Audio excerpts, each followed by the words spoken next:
Good evening. Tonight, we're going to be continuing to do some more daily roulettes with the remaining jobs on the roulette wheel from last week. So if you feel like there's some jobs missing on my roulette wheel here, if you feel like some jobs are missing on it, that's because we played that job last week. And we'll be spinning the wheel to choose which job we're playing as next as we go down the roulette list. And if you want to join for the roulettes, the only requirement is, well, you need to have a character on the EU data centers, either light or chaos, that is eligible to actually queue for that roulette. That's pretty much it. There's also the part that, let's say I play, or that the roulette wheel says I have to play warrior. Well, then you'd need to not be playing a tank, preferably, if we're doing content where there's only one tank space. So being a little flexible with what jobs you can play also helps a lot. Now, with that said, hey Zach, hey Kitsuneko, hey Gazel, hey Timer, and hey Gelato. I hope you're all doing very well. I see Coco's also here. I hope you're all doing very well. And Rosta's here. There's a bunch of people that also showed up in my garden already, so that's very nice. I believe we have BSR, and that's BSR. So the way that we're going to be doing it is, as usual, we start with expert roulette. The only difference is that I'll roll the wheel, or spin the wheel, see what job I'm going to be playing, and then I'll move over to a spot. And then if you come over to me, that means you want to join. And then I'll try to put together a party. If we already have 4 or 8 or whatever it is, or whatever it is for the specific roulette in question, you can still come over. We'll see if we, I'll try my best to make sure everyone, gets to play, right? So come on over if you want to join. That is really the only requirement. Right, but I will be spinning the wheel first so that we know what job I'm playing before we start figuring out who wants to join, because that also gives you the opportunity to go, well, Kai is going to be playing tank and I don't want to go if I can't tank, so I'll just skip this one, for example. And I'm playing Dragoon. Well, right, so if you want to join me for expert roulette, I'll go over here and then you just move over to me. And then I'll start inviting people and then we'll see how many we are. Obviously we can at most be 4, but if we're 8 people that want to go, then we can just make 2 groups, right? Yeah, but anyone that wants to join for expert roulette.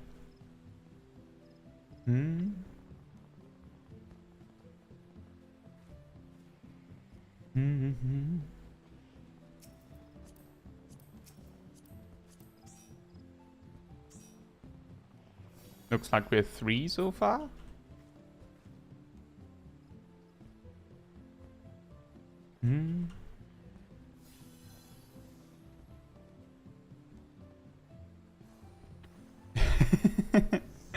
Oh. Now we're 4. Perfect.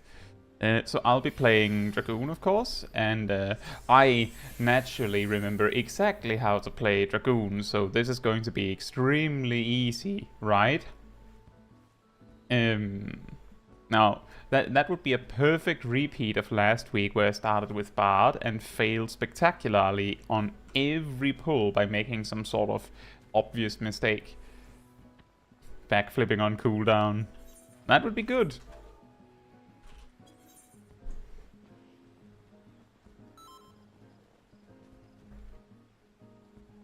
Hey Tristan, I hope you're doing well.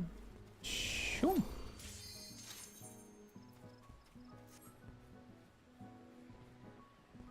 You know, it just occurred to me that it has been a long time since I actually bought new gear for Ninja, so I'm pretty happy we didn't roll Ninja for this one.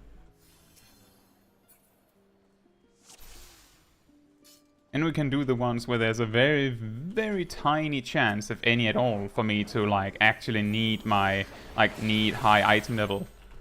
I can roll ninja on that.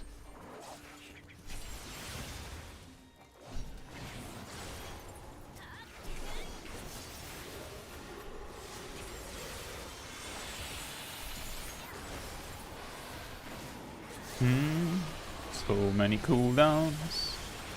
Dragoon, why do you have so many cooldowns? You have so many cooldowns.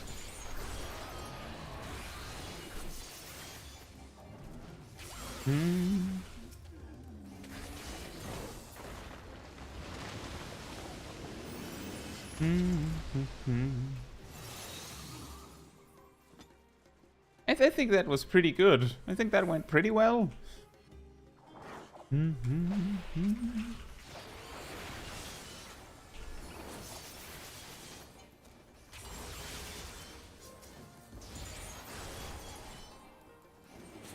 No, come back! You must die! Come back here! Come back here so I can kill you!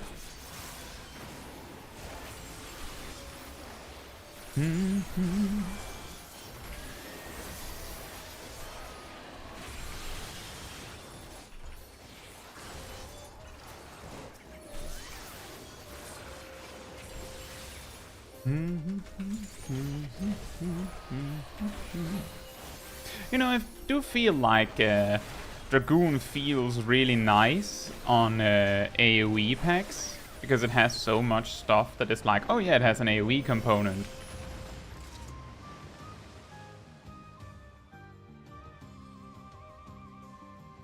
But now it gets awkward with all the cooldown timings.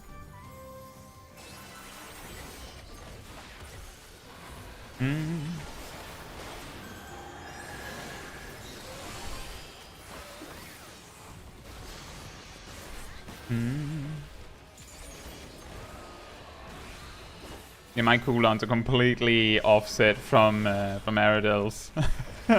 Oh boy. Oh dear.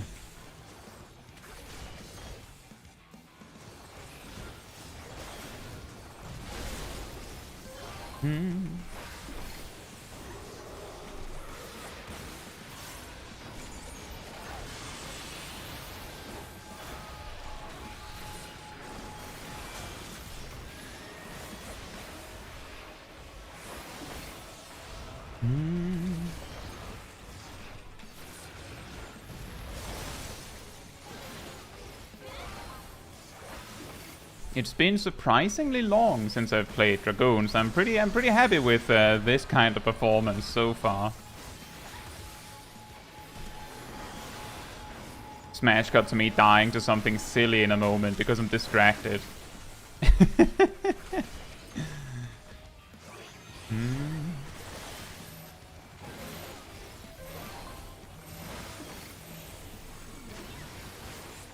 Oh, nice. Nice weaved passage of arms. I don't see very many paladins that actually do that, so it's always something noteworthy, at least to me.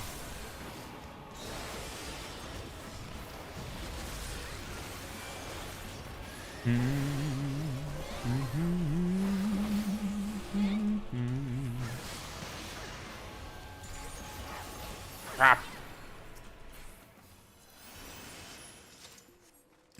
Phil says, unfortunately, all the AoE jumps have fairly long cooldown. Well, it's not that bad, given that each pack takes like around a minute from start to finish, from the start of the pull to the end. It's not entirely unreasonable that if you can plan things decently well, that you can make it pan out in such a way that you have a Life of the Dragon burst for every single pack. But it's I'm not saying that it's like something you just do easily, not in the slightest.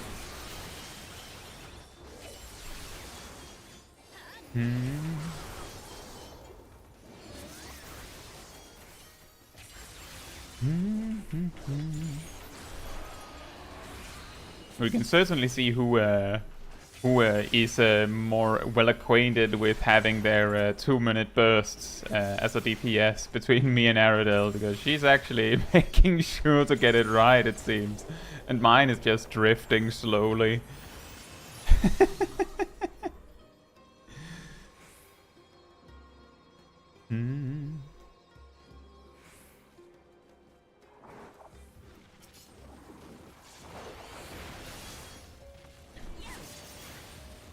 It's okay.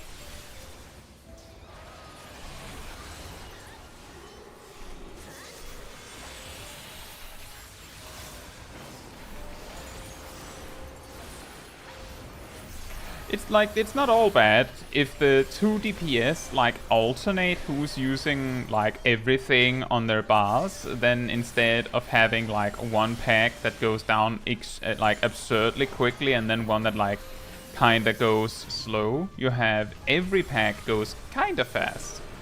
So it could work out this way.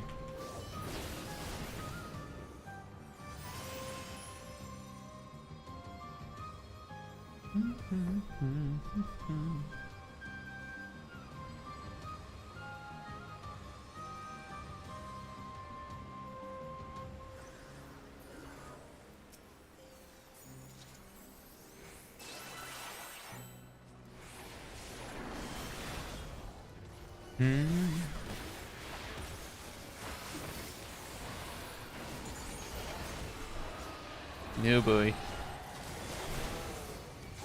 My burst is just completely messed up. This is like the classic if you get like, if you lose track of what you're doing. And suddenly your lance charge is offset again.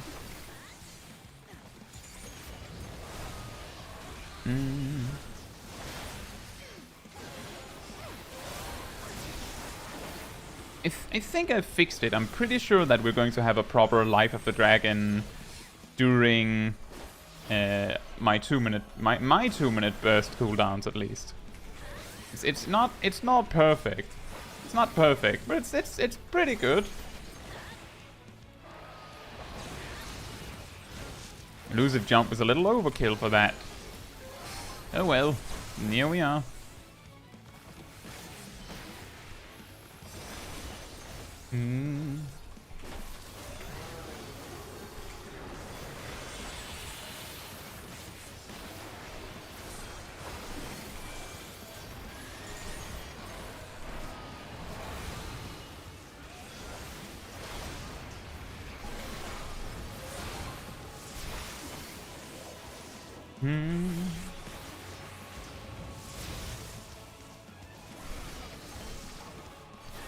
This is the best time in the world to have your 2-minute burst, isn't it?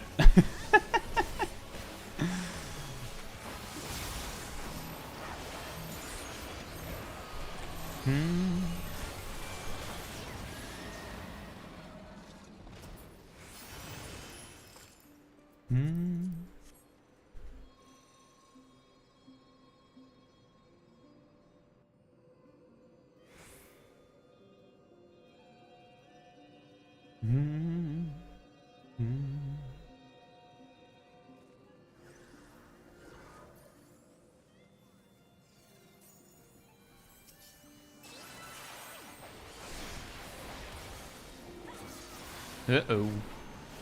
Rot row, I hit specifically the mobs that weren't hit by something. Uh-oh. Oh boy.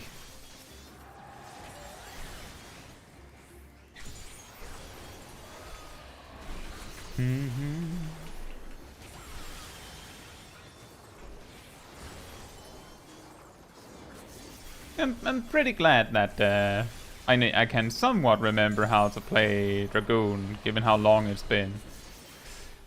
There are some jobs on that roulette where I'm like, I don't know how well that's actually gonna go, because I haven't like. There are many jobs where if you haven't seen me play them on stream, there's a good chance I haven't played them at all. You know, everyone has their preferences and their favorite jobs.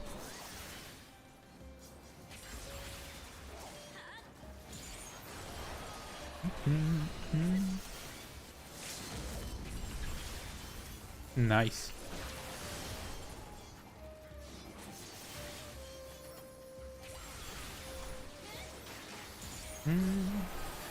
Hey Fila, thank you for checking in. And I hope you enjoy.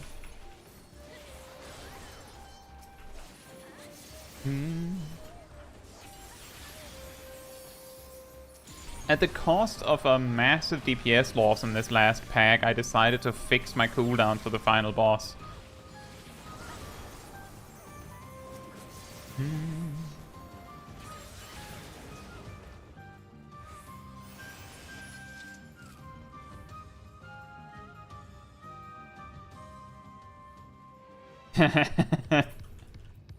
Thanks, Coco. I'll keep that in mind.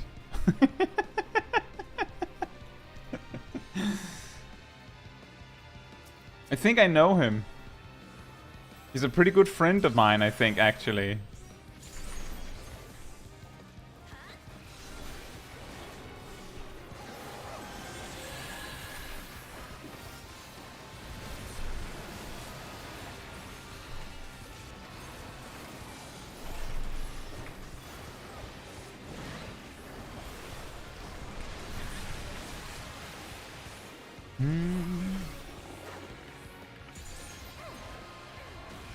That was a pretty good opening burst.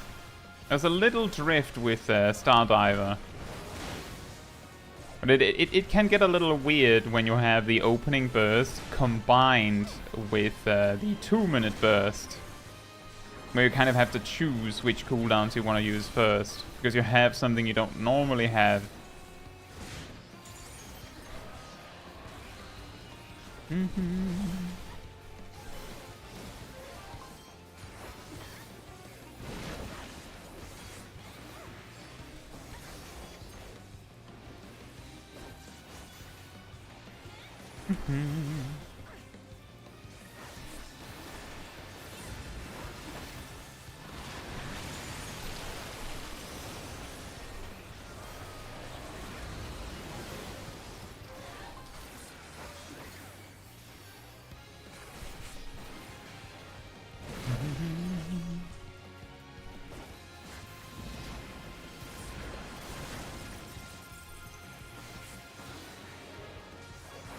I had a good feeling about this spot.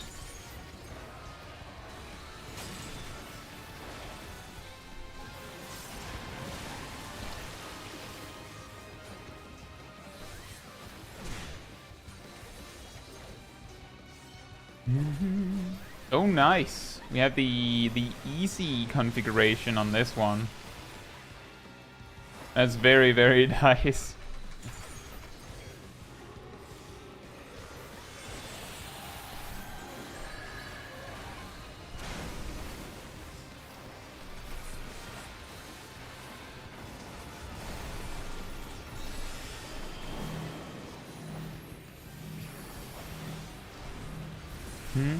Oh. Boss is dead.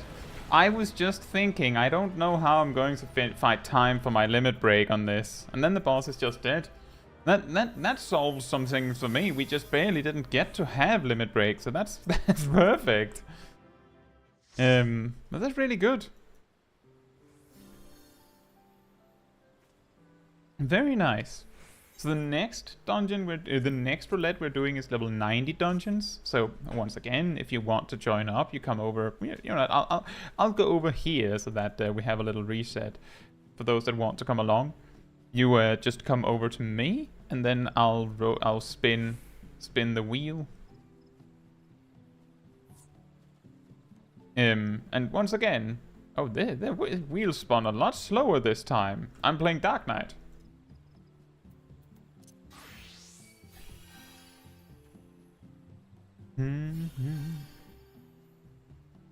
Wait, how short was that run? Was it that good? I feel like I wasn't doing particularly incredible. When did we start? Who am I?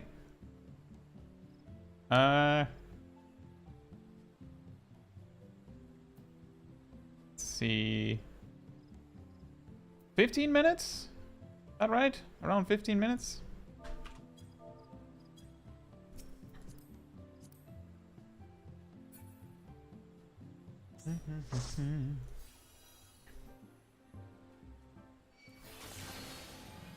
Right.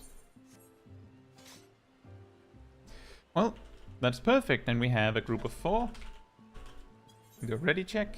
Make sure you switch to the job you want to play. Wait, Phil says time for all my skill speed material to drop off. Or to drop off? Huh?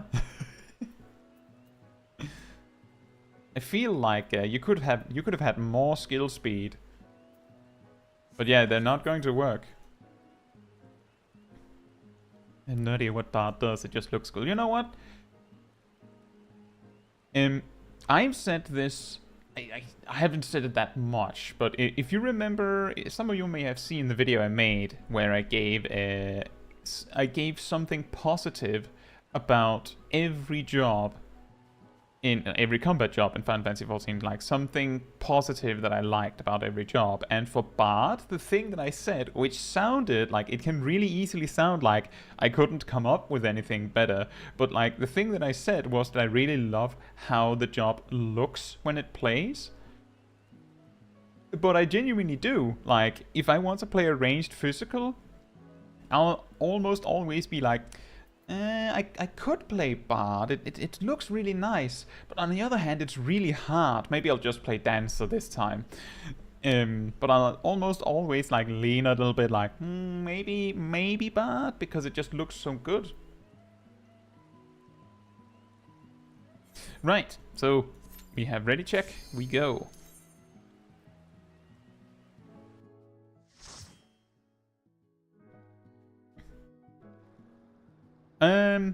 Anyone who is in the middle to late part of Endwalker's story, you may want to come back in like 15 minutes.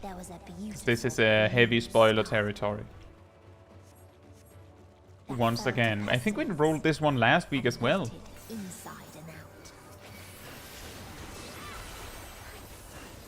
The more its people clung to life, the more they suffered.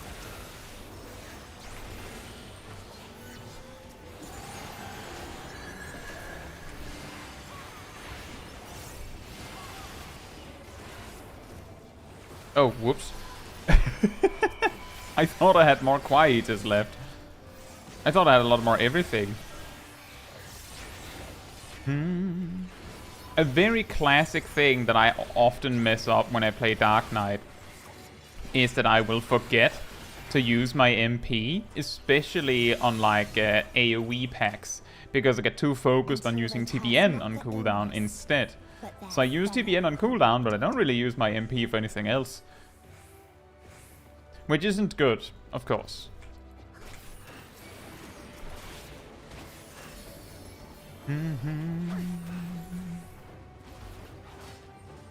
Ow.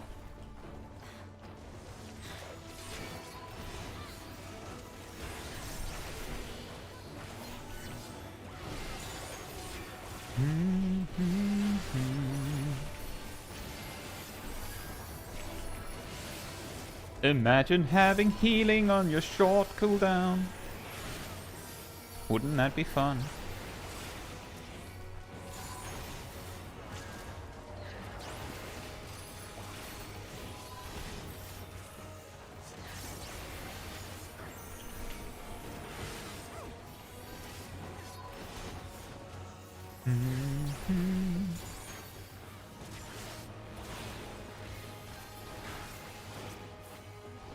That's pretty good. That's like one of the, if not the hardest AoE pull in the dungeon. Those who lived infested. Those who died decayed.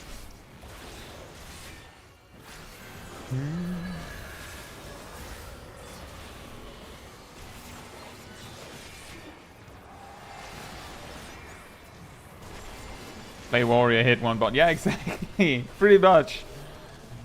You need one cooldown. Most of the time.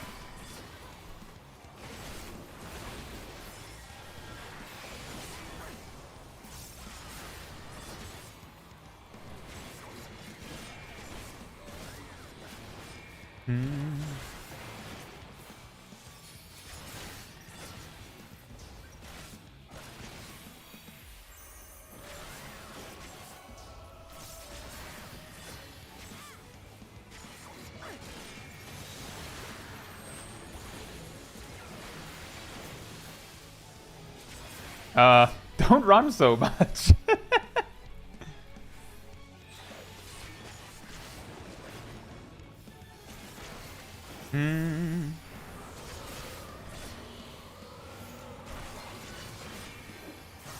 If we get another one of the danger triangles, Gazel, I'll come to you.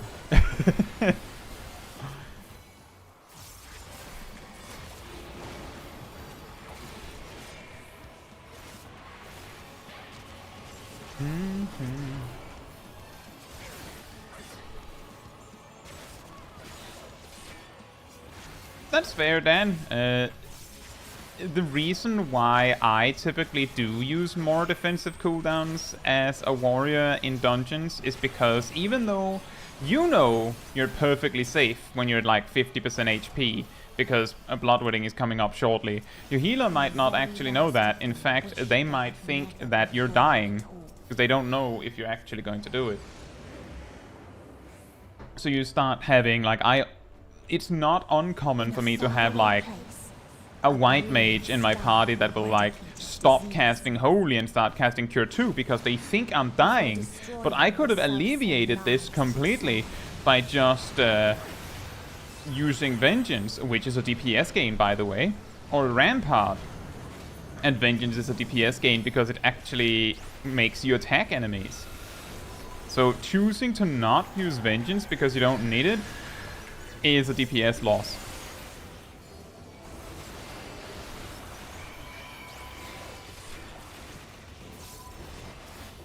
But yeah, my point is that while you might not need a lot of your cooldowns because you know you won't die, I have avoided having to quote-unquote deal with, like, heal spam healers by simply making sure that I'm using my defensive cooldowns a little more aggressively than I actually need to. Because then they know that I'm, like, I need to make sure that I look safe for the healer. You can't fix it for everyone. There are some healers that insist that you're in danger if you have less than full HP. But bloodletting is overpowered, to say the least. Absolutely, completely busted. It's quite incredible that they've left it like that for the entire expansion. Speaking of leaving it like that, I should have used some defensive cooldowns a lot earlier in this pull.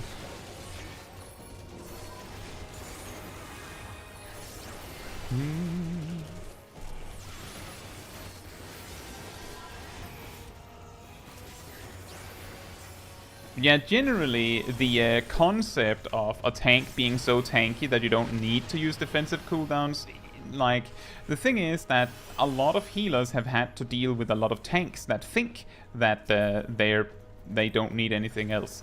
And some pulls...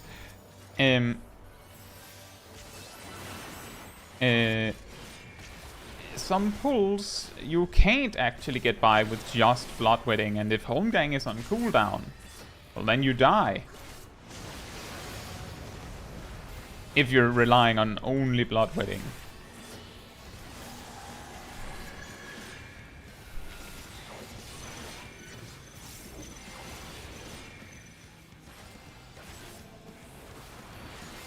You're probably right about that, Otterins. That the reason that they haven't done anything about it is because warriors perfectly fine and balanced outside of dungeon big AoE pools. It's not like warriors completely incredibly busted in like a trash pack situation in the mid, like an ad phase in a boss fight if there was one. And that's probably true. But it is still a little strange when there is this massive difference in the difficulty of doing big AoE pulls between the tanks because of such a thing that overall doesn't really matter, because in the content where it really makes a difference, they're all balanced and fine.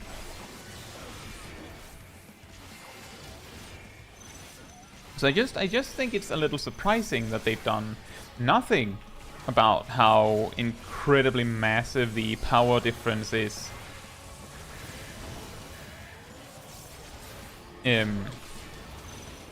Because one thing's for sure, it's not like they're completely ignorant to the difference in difficulty between the tanks at different level ranges. I do believe that, Dark Knight had its Stalwart Soul, so its step 2 combo moved to level 40 with the resource generation and everything at some point during Endwalker. Meanwhile, Warrior's Mithril Tempest doesn't generate any resources until level 74? I'm pretty sure 74.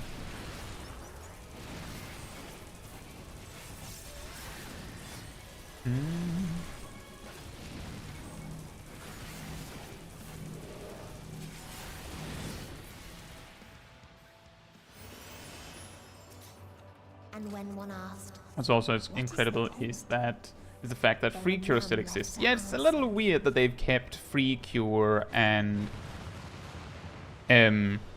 what's it called? Enhanced benefic? I think it's a little strange because they're both like, they really make you think that they "Father still work exists a different. star without strife." Or that they should be used differently than they actually are. Like, When men free remember cure life's is... trials, The reason why free cure is pointless is because you learn cure 2, obviously, and then you learn free cure. And the thing is, once you have free cure, there's nearly no situations where you would want to use cure 1. Ross says the weakest at my level feels like Paladin. That is very reasonable. If I remember correctly, you were in like Heavensward areas. The problem and the big weakness of Paladin when leveling up is that you don't get like passive self-healing of any kind until like level 84. they lost to apathy. But I will say that once you get that passive healing at level 84, Paladin might have the second best sustain on AoE packs, simply by virtue of how AoE packs are structured. Like, by the time you run out of requiescent stacks and have to start like casually attacking mobs, most of the pack is already dead.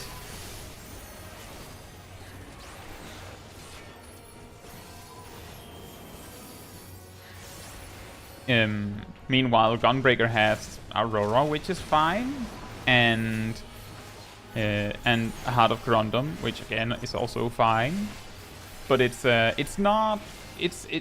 I'd say that the strongest in terms of self-healing, like if we just ignore Warrior for a moment, I'm pretty sure that the second strongest at self-healing on AoE packs is Paladin. But that's at max level, as opposed to level 60, for example.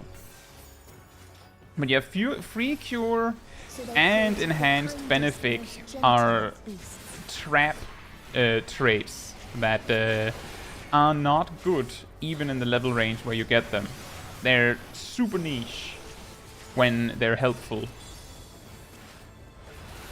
Because the time, like, what's a good example? When is having a free cure 2 helpful? Of course, when you want to cast cure 2. But the amount of cure 1s you have to cast on average to actually get that proc is far too many to justify using it. And it's even sillier with enhanced benefic. If I remember correctly, the proc chance on the guaranteed critical hit benefic 2 is so low that on average you will not actually make up the difference. All slept happily ever after.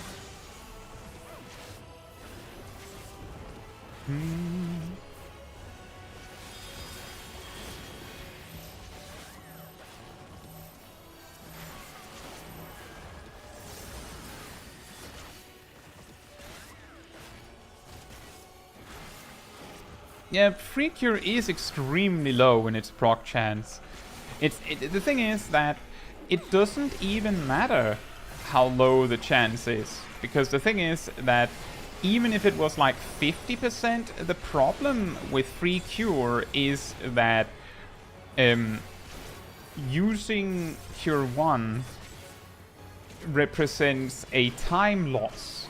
That makes sense. I talked a little bit about this in my 6 tips for healing video, is that healing in Final Fantasy XIV is very different than healing in other MMOs because you value your time much higher than you value your mana or your MP. You're much more interested in having an extra cast of glare. Right when I used plunge, an extra cast of glare than you are interested in having. Nice.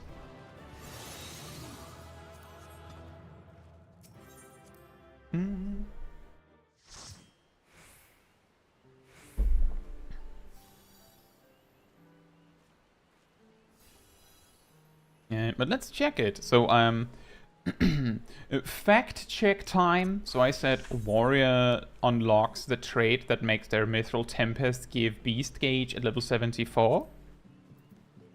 There it is. The confusion is that we all remember, most players that remember these things remember that you get something at 72, 74, 76, 78, 80, and so on. And the thing that Warrior gets at 72 is actually really, really awkward, because you get Chaotic Cyclone, but not in a Chaos. And that's really awkward, because that means whenever you use Infuriate, the game asks you, do you want a guaranteed critical direct hit, or do you want potentially way more damage? Like, Chaotic Cyclone does like 20% more damage than a clean Fell Cleave with nothing on it.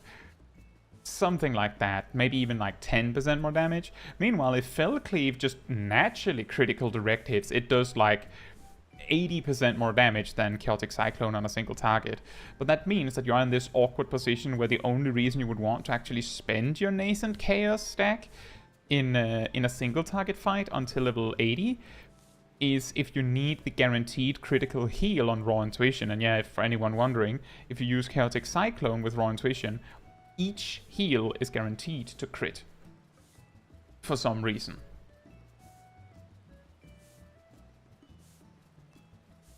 See, Aldrin said, I think Free Cure's proc chance was 15%. Correct.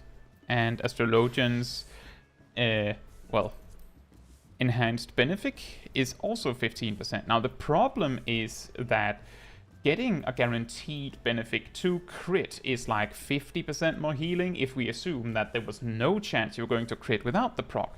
That's not how it actually works, right? And given that Benefic heals for over 50% of a Benefic 2, but also only over 50%, and you need to cast out of 20 Benefic 1 or Cure 1 casts, 3 of them will give you a proc. And the potency loss of doing that is so enormous that there's no competition. It's not worth it. Hey Ymir, hope you're doing well. Rost says, so Free Cure is just as useless as Ruin 2 on Scholar, and Ruin 1 even at certain level brackets. Ruin 2 is actually not useless on Scholar. The thing is that Ruin 2 is actually really, really weird for Scholar, because in the level range of 38 to 45, where you don't have Art of War yet, Ruin 2 is 140 potency, while Ruin 1 is 150. And in this level range, unless your gear is like perfect, your auto attacks are actually going to be, and even if your gear is perfect, your auto attacks are going to be really meaningful. The worse gear you have, the better your auto attacks will be, because your auto attacks don't really scale with your gear very well. And because of this, the fact that Ruin 2 does not have a cast time means that every time you cast Ruin 1, your next auto attack is delayed by 1 second. Which is about the same as losing around a third of an auto attack because of the delay on Scholar's weapons. And while those auto attacks are not like giga huge, the power difference between Ruin 1 and 2, if you're like in melee range like this, smacking the enemy with your book, just waiting to have the animation actually play, you're just spamming like this. The power difference in that level range where you have Ruin 2 but not yet out of war is such that in most situations it's actually better to just use Ruin 2 instead. It's a little strange. I believe when I calculated it last that at level 50, I believe the power difference between Ruin 2 and auto attacks versus Ruin 1 and auto attacks is like 1 potency. And that 1 potency is not worth the mobility loss of casting Ruin 1. And at max level, you have to remember that while Ruin 2 is a DPS loss to use, it's better than not anything, right? Like, it's better than casting nothing. And Scholar doesn't really have anything to cast while it's moving unless you can, like, refresh your bio or if there's 2 mobs or something. So your options are quite limited. So unless you can like gradually move over to your destination, you're probably going to be using Ruin 2 while on the move. Compared to Free Cure, Ruin 2 is actually like a godlike skill because Free Cure is so the moment where Free Cure becomes good. The moment when Free Cure becomes good is when you don't have MP left. That's when Free Cure becomes good. When you don't really have the choice to just cast Cure 2. Like if you're actually running out of MP, then Free Cure becomes good. But in like 99% of situations, if not 99.99%, you know, like it's 1 in a million, for this not to happen. If you're that low on MP, your group is probably about to wipe anyway.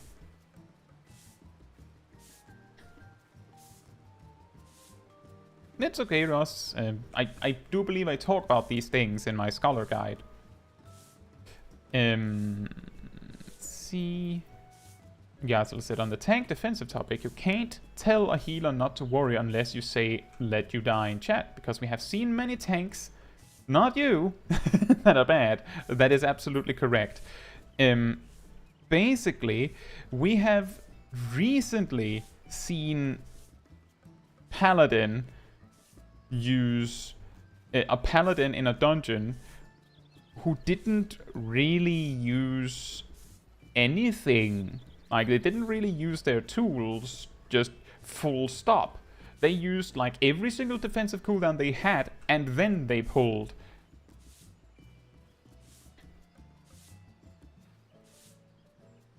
Phil says, it's like how people complained how lilies were stupid because you needed to use Cure 1 to get a lily.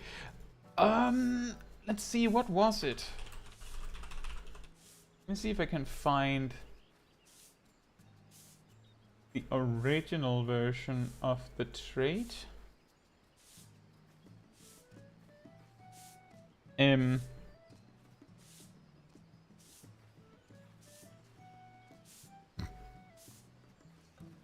Yeah, so it's a little janky because it's old data, right? But back in Stormblood, the White Mage job gauge, which was called Secret of the Lily, the way that it worked was when you cast your healing spells, notably the particular ones are Cure 1 and 2, they would give you a lily. How do you use your lily? Well, the next time you cast basically any of your OGCD heals, which included As Eyes, now you might already realize where I'm going with this, the Lily would reduce the cooldown of the ability after you used it by, I believe it was 4, 10, or 20%.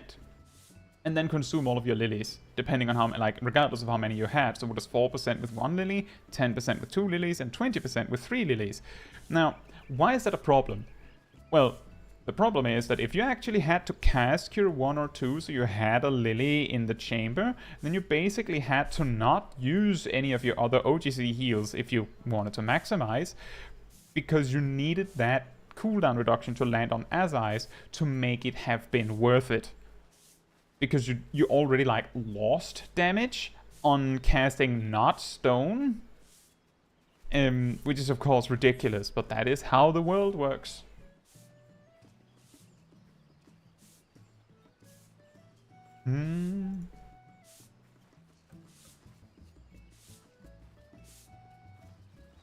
Right, so the next roulette we're doing is 5, 6, 7, 8 dungeons. And then let me roll or spin the wheel. I'm going to be saying roll the wheel the entire evening, so you better get used to it. Got a lot of bigger... Oh, we are actually... we are actually playing Scholar next. What did you do, Emir? How did you do that? How did you do that?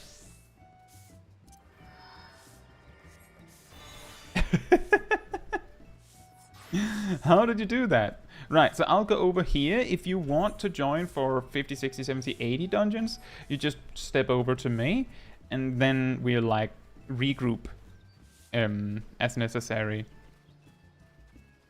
And naturally, it would be nice, like, if those that have had a turn, like, if we can mix up the group, but obviously not everyone can play a tank or a healer, or a tank or a DPS, notably, and genuinely not everyone can play a DPS. Well, I see that we have 3 new. So is that all right, Phil and Gazel? We have a lot of people.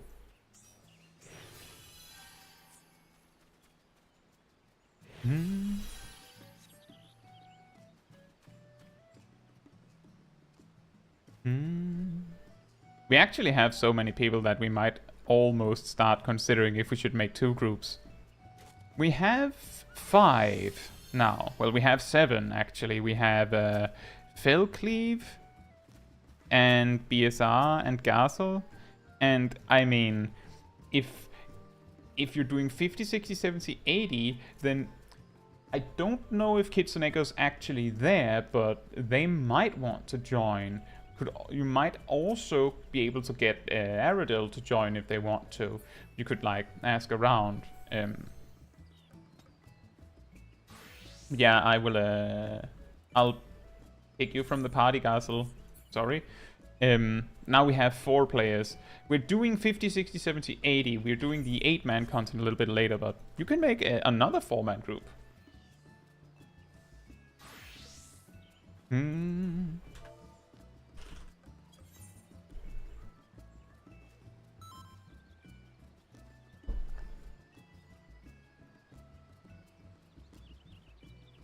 Yeah, well, it's probably going to be 50, 60, 70 in our case, but that's fine. Arya says, I want to torture Kai in a leveling dungeon by being a tank, because I don't know what anything does anymore. Well, you can look at your toolkit.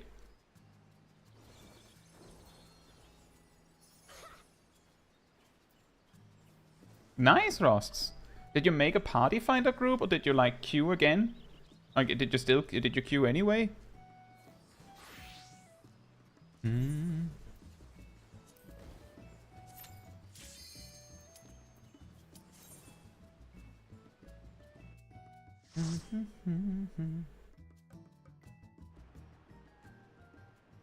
Oh, Bravelocks' long stop hard.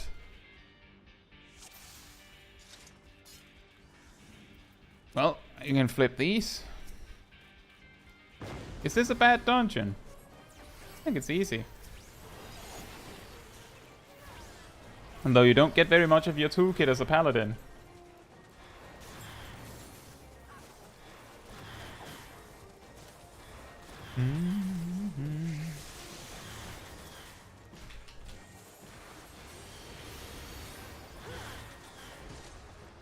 Yeah, we don't even have dance partner. No Geistgegul. No clemency.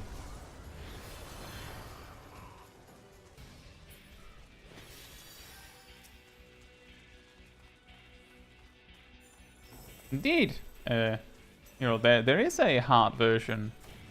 Fun fact, I think it was either the last Mock Tomes event or the one before that, where this one was actually one of the better ones. So that people were considering doing it with Blue Mage, but there was just easier options.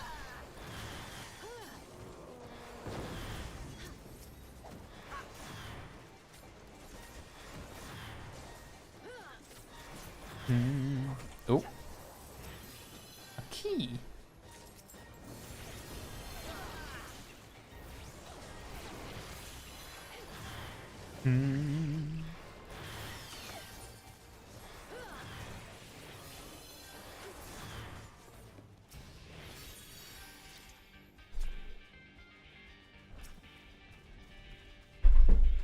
Ah, yes. The commander.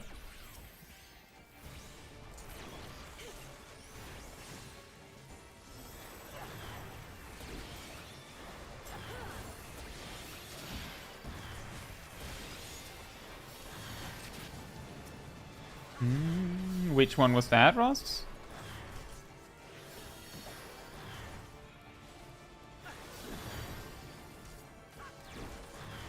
That is true, Kvasari. This dungeon has some weirdly long pulls, and it's extra awkward if you have like good AoE in your party, because then often the mobs will just die before you actually reach the destination. Yeah, the research facility, that is true. That is actually a weirdly difficult fight, and I believe it was actually reworked somewhat recently. And I say somewhat because I believe it's like two major patches ago. And it was incredibly difficult back then as well. Like surprisingly difficult. It's extra funny because it is like one of the few dungeons in the game where no loot drops are. Like there's just no loot. For no particular reason. Just nope.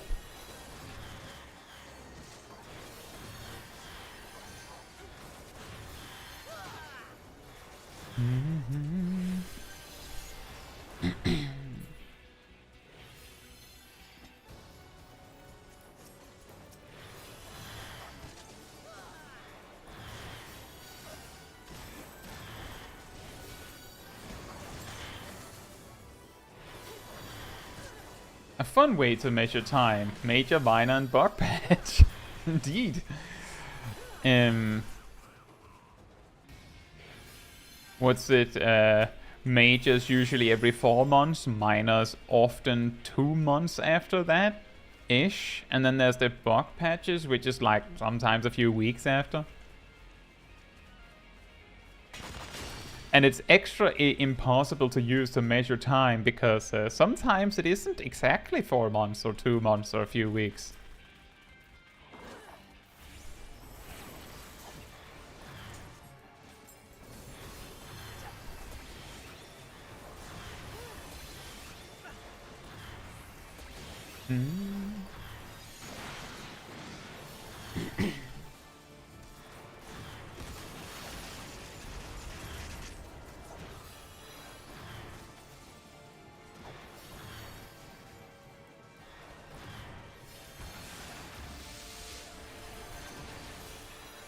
Wow, a boss mechanic.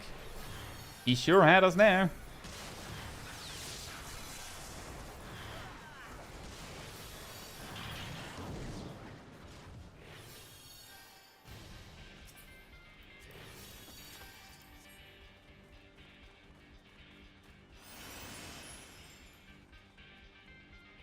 Oh yeah, that's true. I believe the second raid tier in Shadowbringers was absurdly long because of this weird thing that happened in the world. You might have heard of it.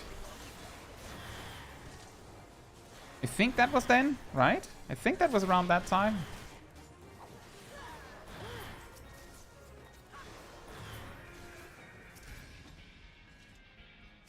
Also, hey, Intila. And Kasabi.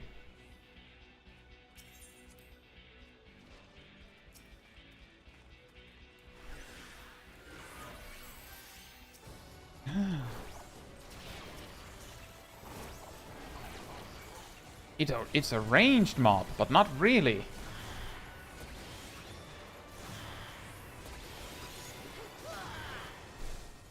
Oh, I forgot to pick up my pet. Sorry.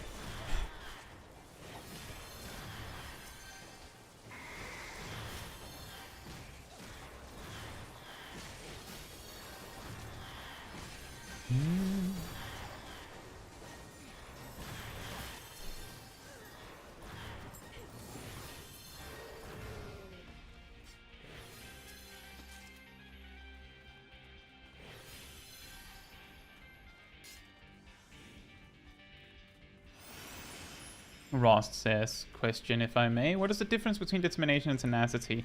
Scaling. I talk about this in my why tenacity is terrible video. I also mentioned this in the video about determination and direct hit. Basically, tenacity scales 29% or so worse than determination, or for a more accurate estimate,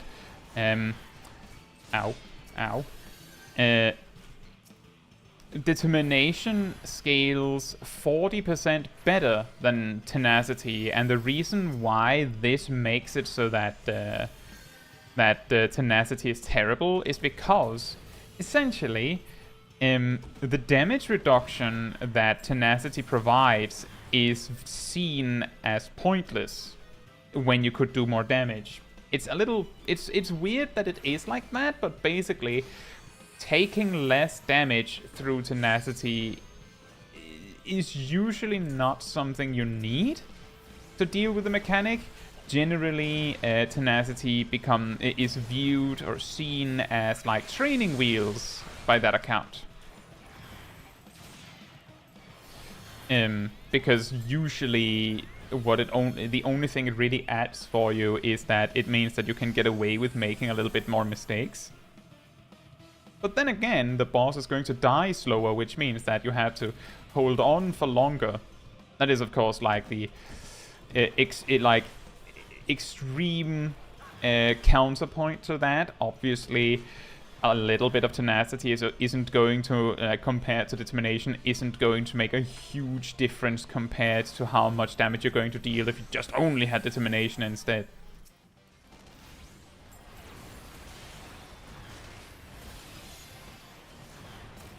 But yeah, it is basically a scaling percentage that determination is objectively considered better because you're sacrificing a significant scaling difference for an effect that is generally considered unhelpful.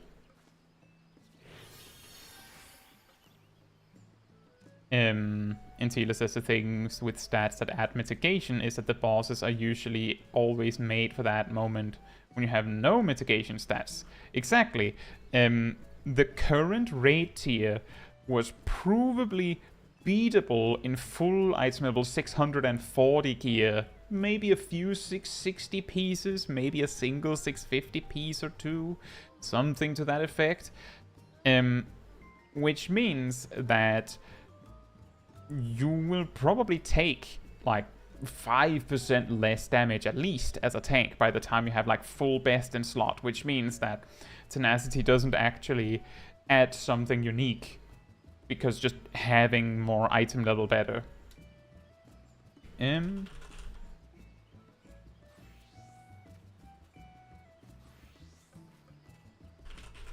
Here's a link to the video about tenacity in case you're having trouble finding it. But yeah, that is essentially it, is that tenacity is bad because it's a little bit like the ranged tags we might have talked about, where ranged jobs like do a little bit less damage than melee jobs to compensate for the utility of being ranged. Meanwhile, the melee DPS can stand like 40 miles away from the boss and do most of their damage anyway, because bosses have these gigantic hurt boxes these days. It's a little bit like that, in that tenacity is taxed for the fact that it provides a defensive utility that you don't need. Right, so the next one we're doing is leveling roulette. If you want to join for leveling roulette, you come over to me. I see that the other group hasn't finished yet, I think. So, I don't know how far they are. You know, I can check which dungeon they landed in, but I could slow down a bit. So, oh, Drowned City of Scala. That's a nice one. I can slow down a bit so that they have a chance to come in as well. But we can spin the wheel, which is down to 8 jobs.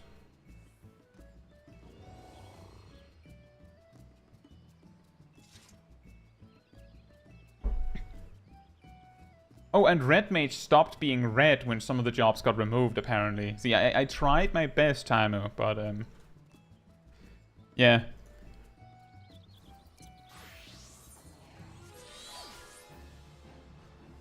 Yeah, we'll wait for the other group to have finished, so that we can rearrange groups if you want. You said roll weird. Did I actually remember to say spin?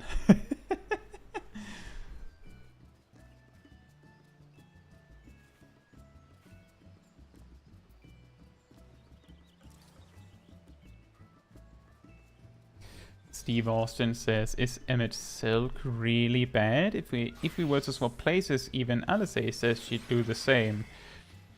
See, that is a good question, and that is exactly the reason why he becomes a good villain. I don't want to get in too much detail with that, because I know that there's at least one person who might not even know who Emmett Silk is in the chat. But basically, the reason why he becomes a good villain is in particular because he's not a bad guy. In his story, he is the hero, right?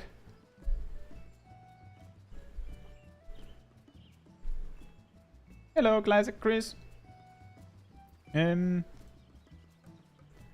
Rost says, what are the damage profiles in the end game? Are AoE abilities hitting over the HP bar at low item level?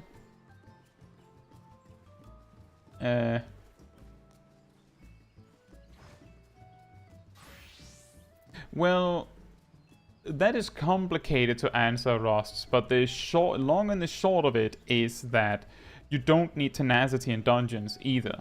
You don't need tenacity.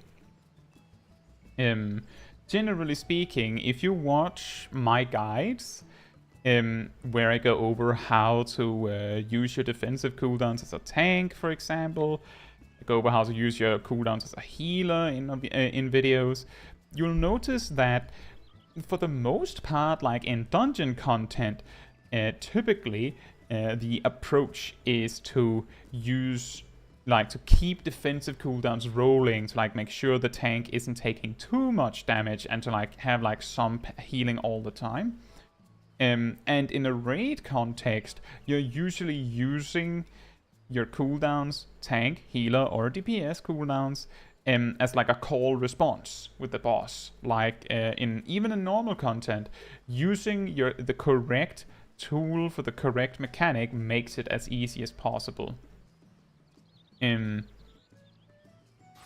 So, like, yeah, there are tank busters in Savage raids that will do so much damage that the tank has to choose between using an invulnerability to just deny it entirely, or use like the thing that we call those are called kitchen sink mechanics, because they require you to use to throw everything but the kitchen sink. Like, you just mash every defensive cooldown that you have to survive it. And that is, of course, like, if the attack does so much damage that you need to reduce the damage by like 60% or 70% to survive it, then you need an absolutely ridiculous amount of defensive cooldowns to deal with it. Good luck, Vasari.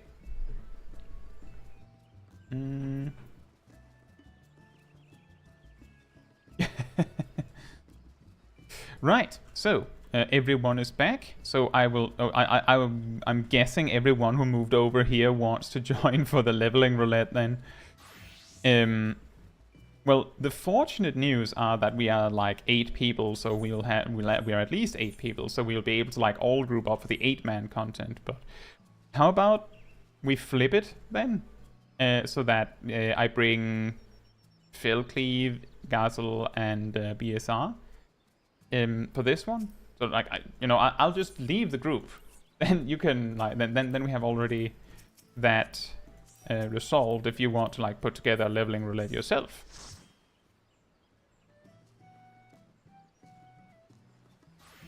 And then we can all group up together for the 8-man content.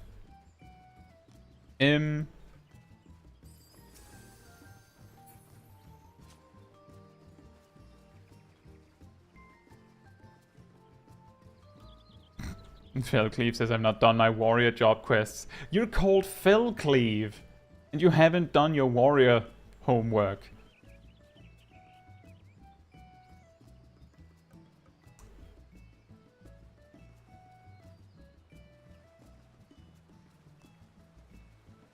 That's ridiculous.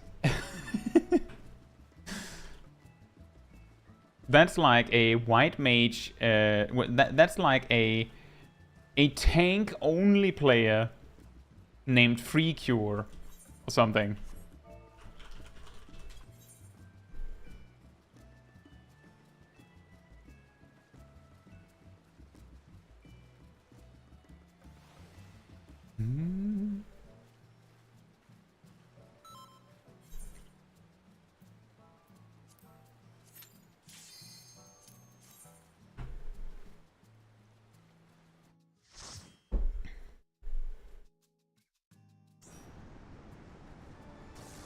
That is an interesting leveling dungeon.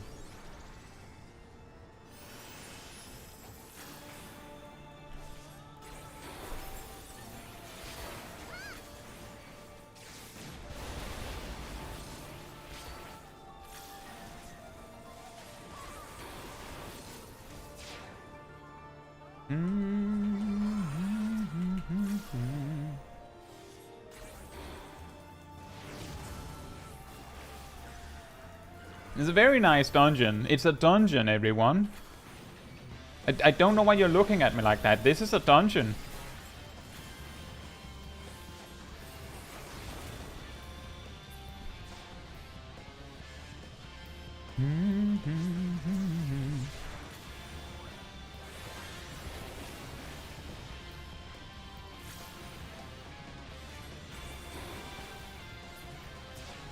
Bruh. Ah.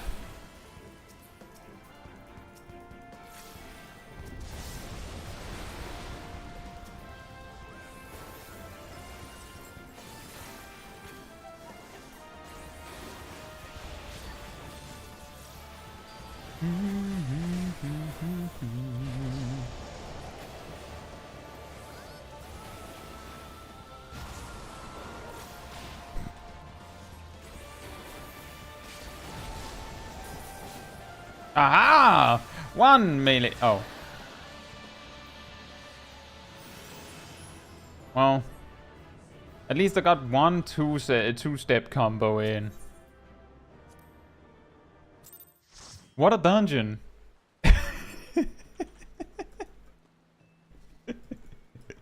Yeah, cool dungeon. I know. Quite wild. The speed run. Right. What did the other group get? What cool stuff did they get? Oh, Cutter's Cry. Yeah, we totally won that one. Did you know that Scholar can solo normal Garuda? Synced. Right, well, I mean, I can roll again. Like, I actually know that we... See, I said roll this time. I can roll again. I know that we have too many jobs on the list. Gazel suggests doing Guildhest while we have time. Dancer! Yes! Low level, extremely low level dancer. Let's do Guildhest. Does everyone have Guildhest?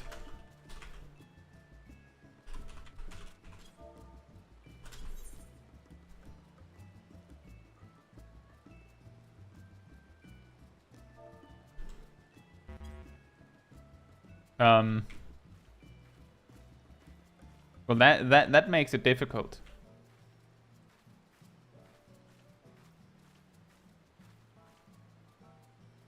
Does Coco have Guildhest?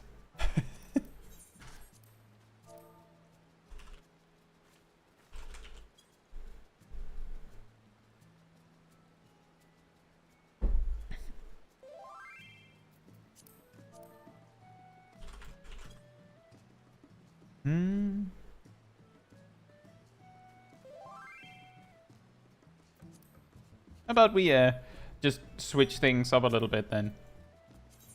You can go and unlock Guildhest while we do it, Philcleave, if you want. It's just, if we want to speedrun it before the other group comes back, then we can't really go like, oh, well, then we have to like really get picky about it. Zach says, what is your favorite leveling dungeon? That is a good question.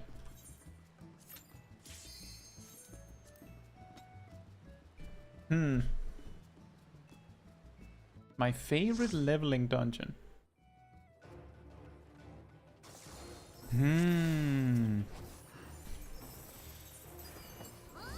Oh boy.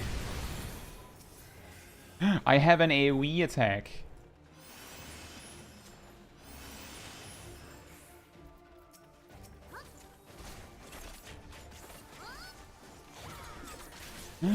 There's mobs coming in from behind. This totally happens all the time in real dungeons, everyone.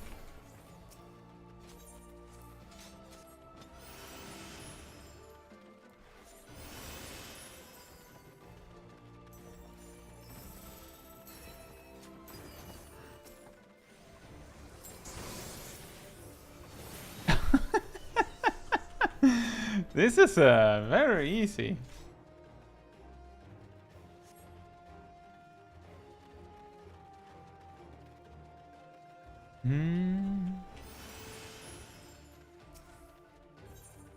Oh yeah, this is at Cape Westwind. Huh.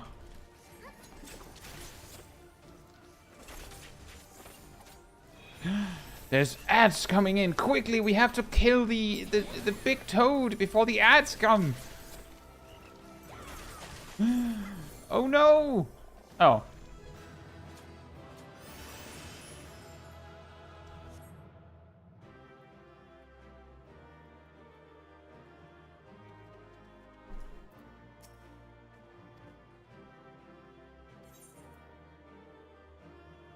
Wow. 800 experience and 100 gil. Wow.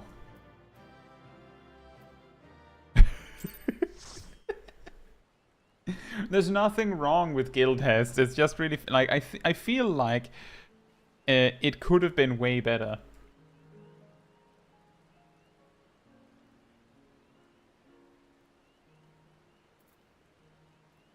Has anybody actually done all 40? Are there 40 of them? I don't think there are 40.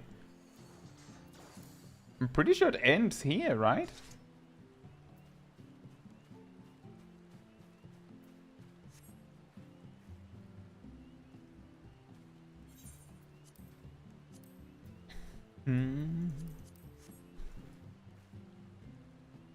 Right, I will spin the wheel again for our next job for the trial, and then I'll give the other group a chance to get back.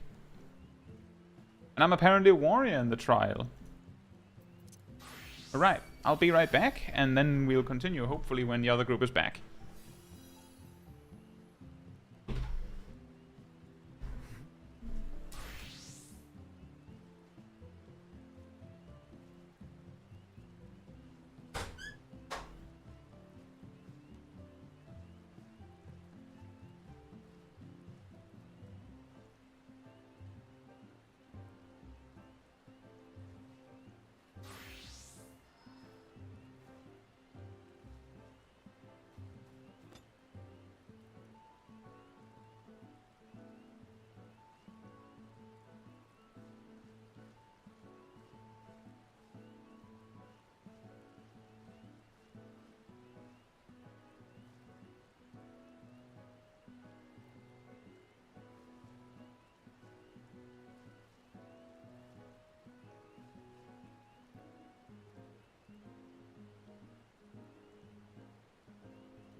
Alright.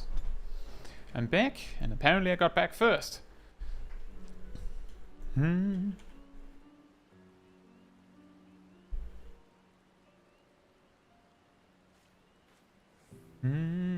Steve Austin said I meant all up to level 40, well, as you can see. I did it. I am that guy who did all of the Guildhests. I am that guy. I'm that anybody who did it.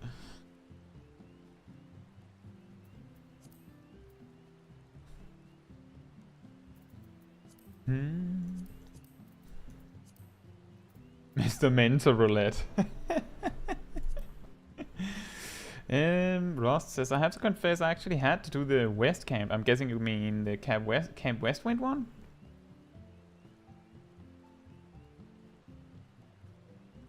Because I do believe the Cape Westwind solo fight nowadays is it's not like brutally difficult, but it is a lot harder than what it used to be, because it's like balanced around the kind of gear you should have at that level, and it gets synced, and it's a solo duty as opposed to the old version where the only way for it to actually get difficult is if everyone in the raid doesn't actually have Ironworks Magitech gear.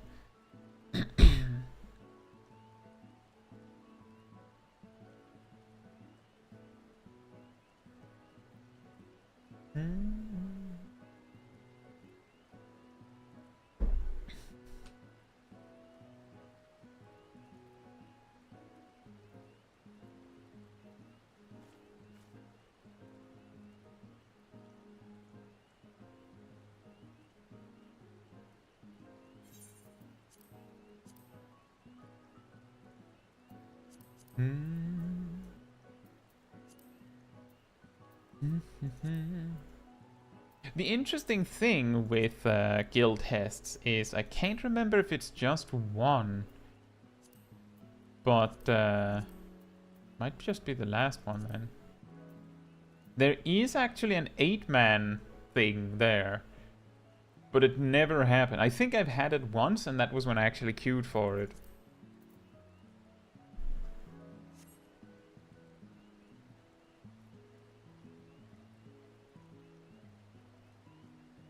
The Sprout hazing grounds.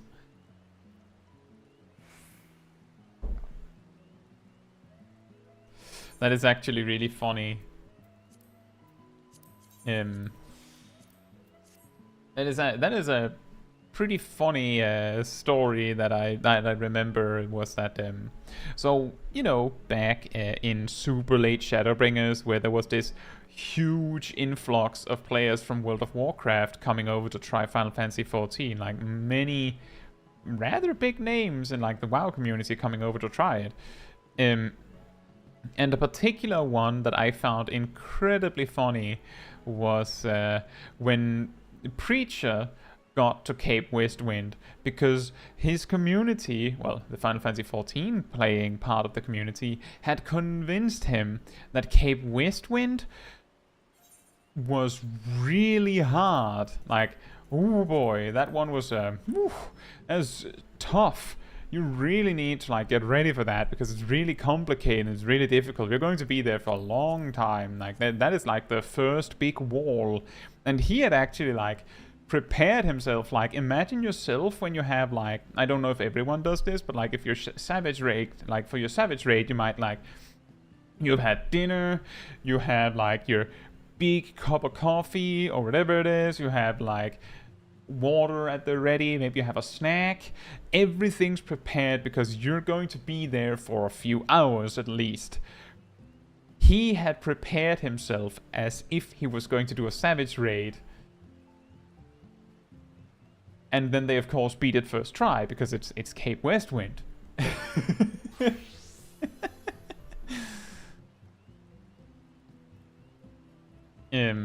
I thought that was so funny.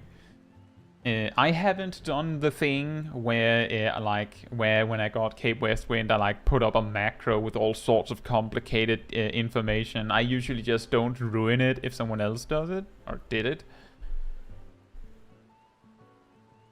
You know, Gazel, speaking of hard Guildhests, is it this one? No, it's this one, where you can fail it by, I believe,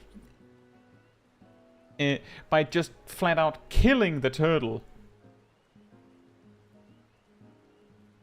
So if you're not paying attention, you can fail this one very easily by just going, oh, kill everything. That's usually how you do it. Coco says, what is Cape Westwind? So Cape Westwind nowadays is a solo duty that happens up here, like right up here at the edge. It used to be like the first 8-man trial that you would ever face. Like you had Ifrit 4-man, then you had Titan 4-man, then you have Garuda 4-man. And then they take it a step up. And then you have then you have Cape Westwind, which was 8-man, but then it instead circled around, like then it was changed to a solo duty. Thank you so much, Alpaca. Thank you. Thank you for the super chat. Thank you. Yeah, by the way, Alpaca did, Sunday evening in Europe, I had an interview with Alpacalypse on Twitch. I did post very briefly about it on the channel and on Discord. He did put up the interview on his channel. So if you want to see it, I suppose it's edited in some ways. added some, maybe some like subtitles some places to like underline some stuff, I'm sure.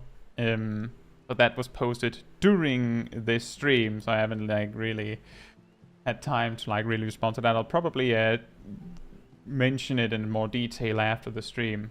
Thank you, Alpaca, and thank you for the 6 months, Coco. Wow.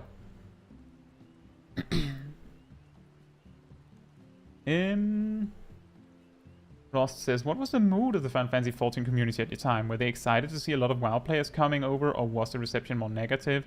I remember that it was like a combination, because some people were very concerned that this huge explosion of WoW players who are known, like the WoW community, the WoW dungeon, like when you do a dungeon in WoW, there's like, it's a lot more toxic in a way.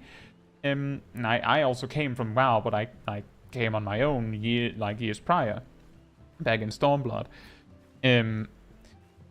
But people were worried that this huge explosion of players from a completely different community would have a huge impact on the general community of the game in a bad way. Because the thing is, if everyone you meet in low-level dungeons as a new player coming from World of Warcraft are other people from World of Warcraft, then they might just perpetuate the same problems, right? Like, they might just take the problems from World of Warcraft over to Final Fantasy XIV, and if they don't learn how the Final Fantasy XIV community is before they get really far, this might like infect the game as a whole. Like, you suddenly have this really aggressive part of the community. And just to put a very bare bones example, in Final Fantasy XIV, if you wipe on a boss in a dungeon, you just go, oh, that was weird, and then you pull again. If you wipe on a boss in a dungeon, like a regular dungeon in World of Warcraft, someone is to blame and they're getting kicked immediately. Usually. Pretty big difference, right? I mean, it's either someone's getting kicked or everyone's leaving. So that was like the big concern, but there was also a huge amount of players that were like, I mean, it's fine, we'll just teach them how to act in Final Fantasy XIV instead of being concerned about how they'll bring their stuff over. Like, I specifically remember seeing like some of the people, like machinima style people from World of Warcraft, making like machinimas of Final Fantasy XIV characters where they're like, I think I remember this specific one where it's like in Copperbell Mines, and then they wipe, and then like, I believe it's like a male aura guy that likes like, oh, well, I guess we're all leaving now because we wiped whatever. And then the 3 other players who are Final Fantasy XIV players are just looking at him like, no, it's good, man. We just go again. We just pull again. Come on. And he's like, what? Can you do that? Is that possible? That the group can just, like, continue forward after a wipe? Huh? Which is, of course, like, exaggerated for comedy. But I thought that was, like, it was really sweet, because that is essentially, like, how it feels to come from World of Warcraft over to Final Fantasy XIV. At least from retail World of Warcraft back when I played to Final Fantasy XIV, is that it's quite incredible that people don't get mad if you wipe. Well, some people get a little mad, but they don't leave or try to kick anyone on account of it being punishable to use the kick feature maliciously.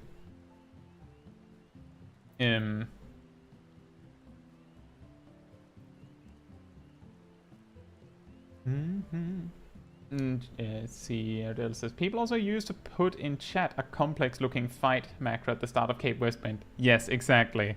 I think that is hilarious. Now,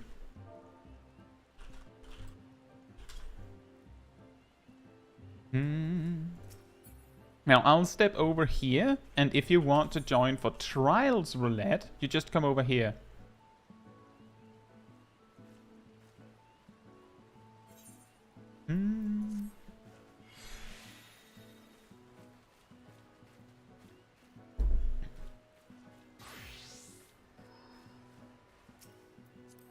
Are we exactly 8?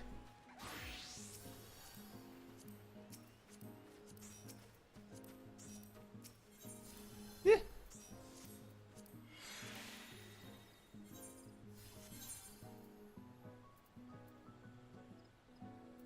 Oh, thank you.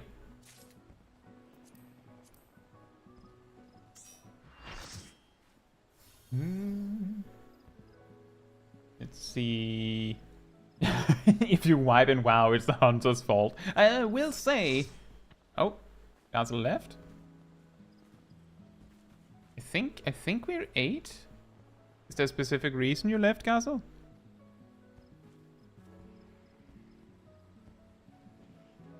Ymir says, I've gotten mad about wipes, but it was because of bad healers and tanks who then had to teach how to play their roles. That is understandable. Do you want to come in, Aridel? You can join if you want. We have a spot.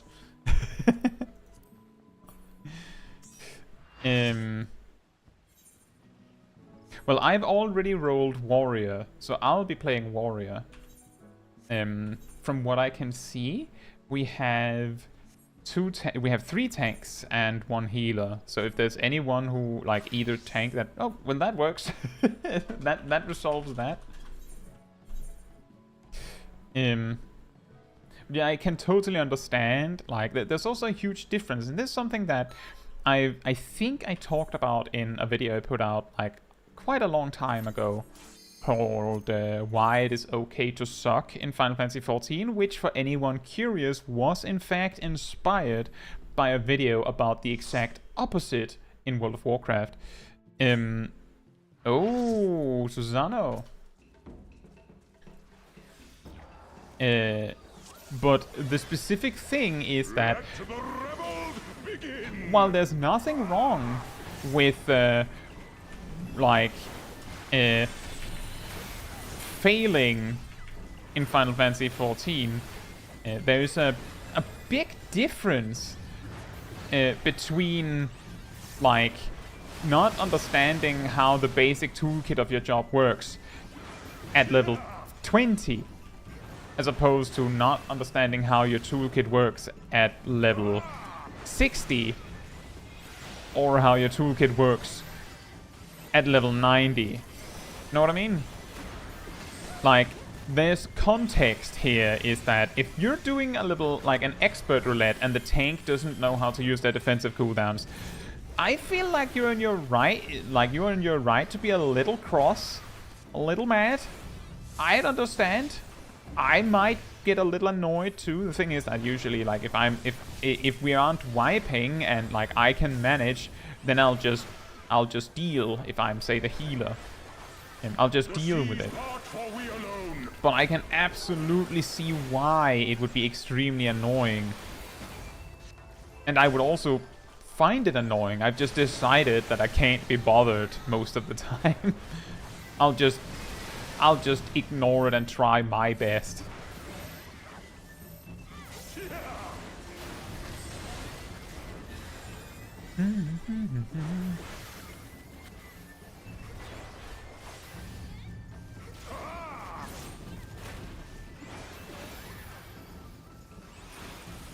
Is no warning tank busters hit really hard, man.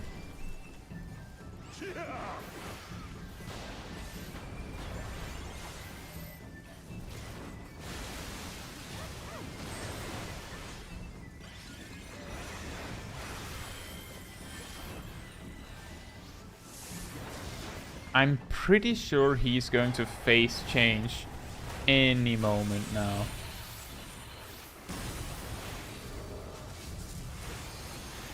He should. There it is.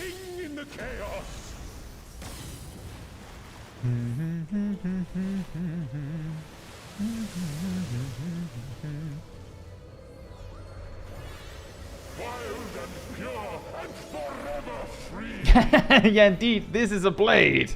It looks like Intela wants to block it.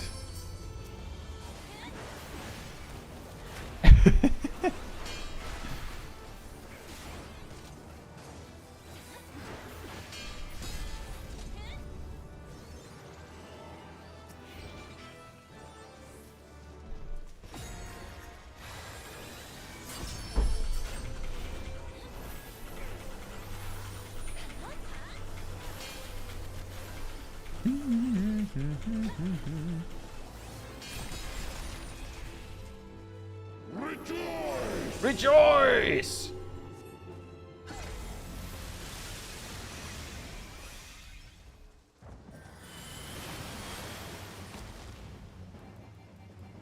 Resilient souls, I salute you! Thank you!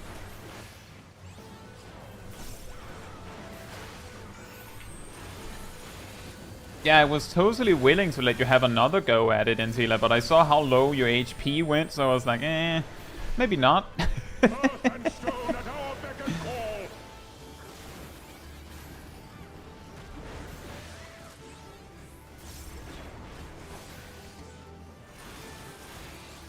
Oh, wait, no.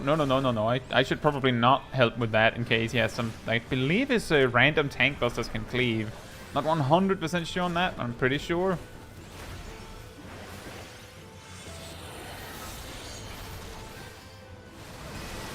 Resilient souls, I salute you.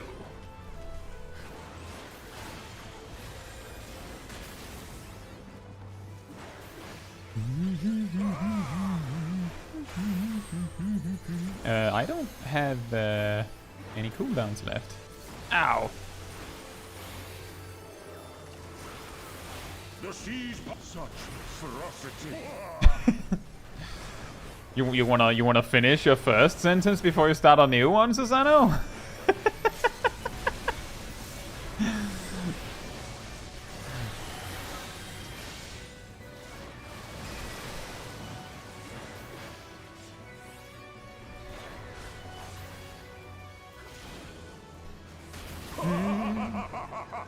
Twas a memorable dance indeed. Indeed. He is, as I talked about in my video about memorable battles, I pretty much, I tried to imply that part of the reason why the other trials in Stormblood might have had a hard time being memorable is because when you think Stormblood memorable fights, it is not unusual for people to be like, oh yeah, Susano. Like, what I'm saying is that Susano was overwhelmingly memorable.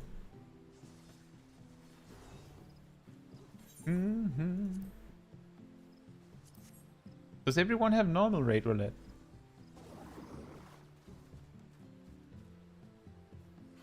What's your favorite fight and stuff? Rejoice!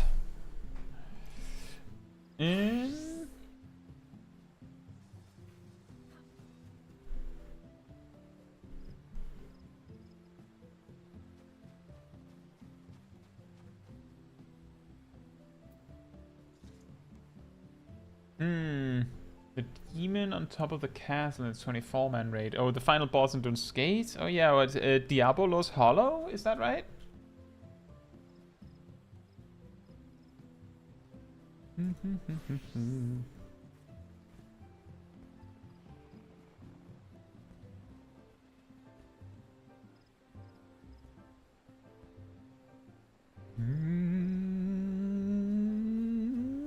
Oh boy. Ninja! That's true, there's also Suzaku, or Suzuki as some people accidentally call her. Right. So, well, we're already 8.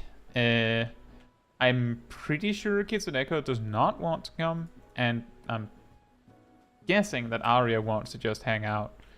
So that's why I'm not making the whole thing of moving myself or saying, who wants to come this time?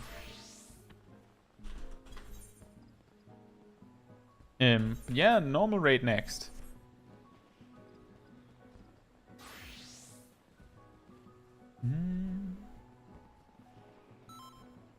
Yeah, that's true, Ozarins. Scathe is memorable, but the reasons vary.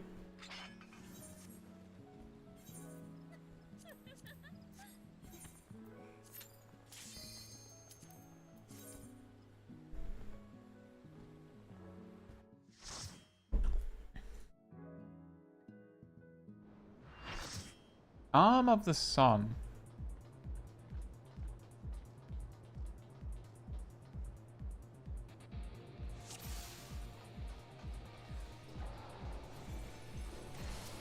Oh, really, Ross? I feel like the Alexander Raid series is kind of good, but perhaps I enjoy the story of it more than I enjoy the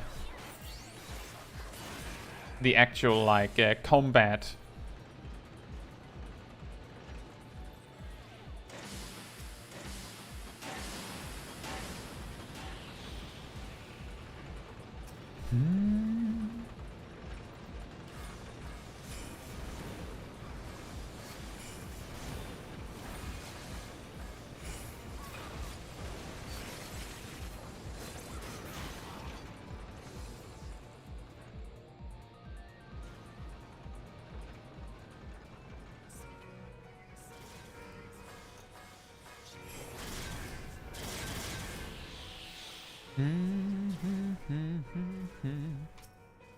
Oh, well, we have 2 ninjas. Coco, I sure hope you kept your mug and trick attack and stuff, because my cooldown's a little messed up right now.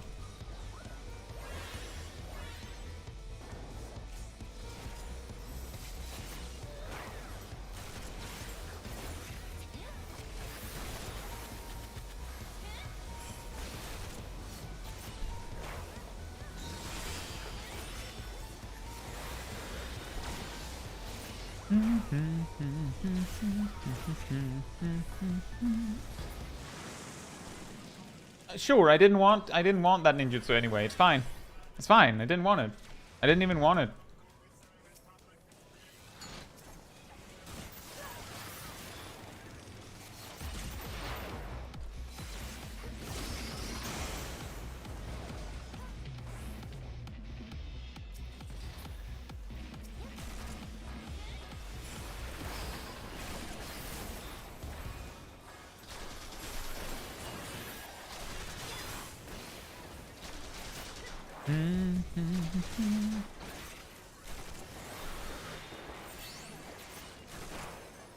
Yeah, my mug is completely offset from my other cooldowns, but it's fine. It's fine. I don't even care. I like it like that.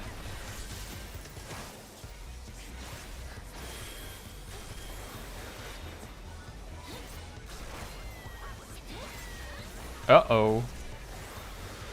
That's going to be tough to kill on time. Yeah, I could not do that.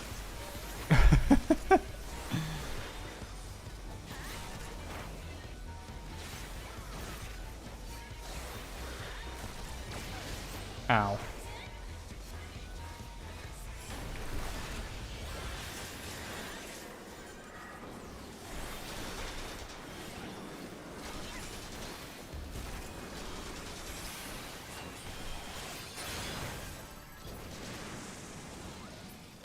Okay. Yeah. Go, just leave with my trick attack. It's okay.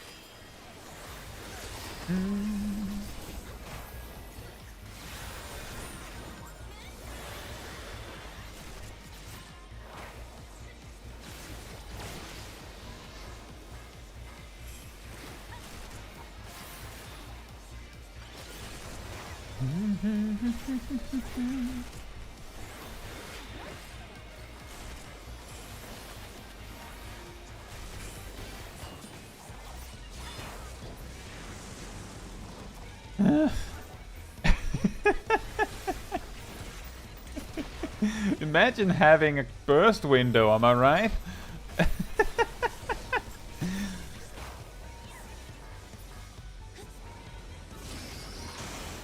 Bam, bam, bam, bam.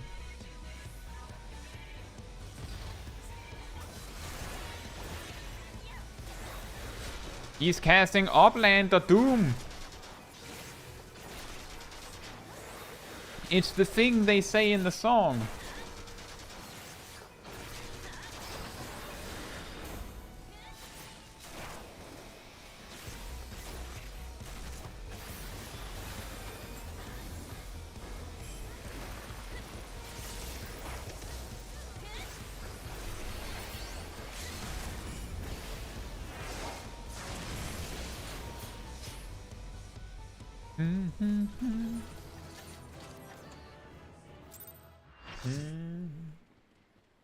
Rost says most memorable fight must be Nidhogg in the MSQ trial. I don't know. So when I was making the video on memorable fights in Final Fantasy XIV, I kind of many of the fights that I feel get like a lot of extra like points for their timing. For example, the Nidhogg fight. It's great and it's very memorable in the moment, but given that I did that fight like 5 or 6 years ago, for me it's just like, sure, it's pretty cool, but I remember Susano better, specifically because I remember Susano saying, "Wild and pure and forever free." And meanwhile, all I remember from Nidhogg is him going, "Garble, garble, dragon noises," because the dragon language just sounds like someone talking backwards. I can't even say it. That is not to say the Nidhogg fight isn't memorable, but it's more to say that once you start, like, once these story beats like fall into the past enough, they might feel less memorable. Fel also has the argument that the fight ends too fast. That is also a good point. It might have a hard time like being memorable when every time you get it in like trial roulette, you don't really have a lot of time to get like back into that like headspace before the fight has already ended. That makes sense. That is not to make fun of anyone who actually think that it's a super memorable fight, because that's the thing. Each person finds different things memorable, and I realize that I find fights with like understandable and incredibly epic quotes like Susano or Ravana much more easy to remember than like yeah, then like the thing is that yes, I do remember Nidhogg. It's not like when I get the Nidhogg trial, I'm like, oh yeah, this is a fight technically.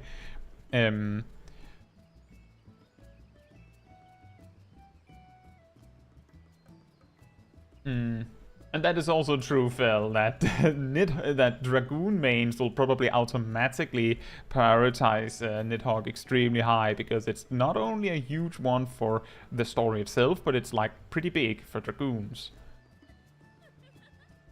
Ross also said, I most likely didn't enjoy the Alexander raid series because I did it on the heels of the Sky Pirate raid series, right? The Alliance raid series. I mean, I really like a time travel story, so maybe that's why I really enjoy the Alexander story. Yeah, Ryan says, Kai, during Nidhogg trial, I have no memory of this place. Who is this? Hi, Erika, and hey, Shuila Smith. Feel bad for people going through the story nowadays with how bad the eye level sync is for most MSQ fights, making you miss most of it. I think it's some of the fights are better balanced than others. A particularly egregious one is the current, like, don't say it, but the fight, like the third trial in Endwalker. It ends so fast.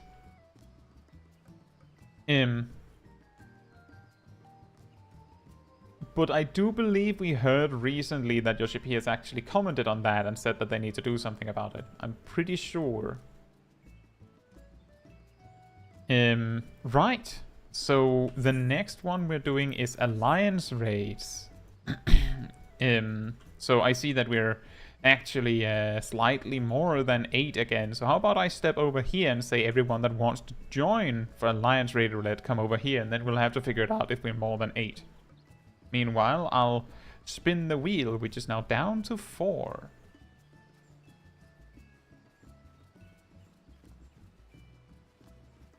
Monk. Ah, Skylar. Fair enough. And that is also a very good, like a very common thing to make something extremely memorable, Rosts, is if there's really good music, and I also recognize that one.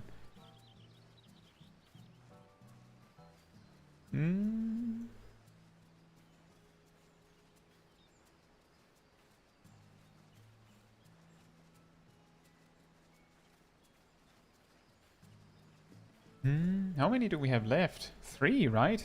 Sage. We have 2 healers left.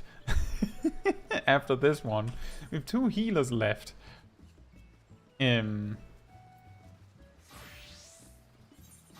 How did that happen? I feel like we did like 8 last time. Right. Well, I see one person who isn't in the party who wants to join up. And 2 that is in the party that don't mind. So... well, they're resolving it. I'll just... well, that also works. Apparently we had even more people that don't mind. Now we're under... Now we have too few because Sana also left. You don't also have to leave. You don't also have to leave, Aradil.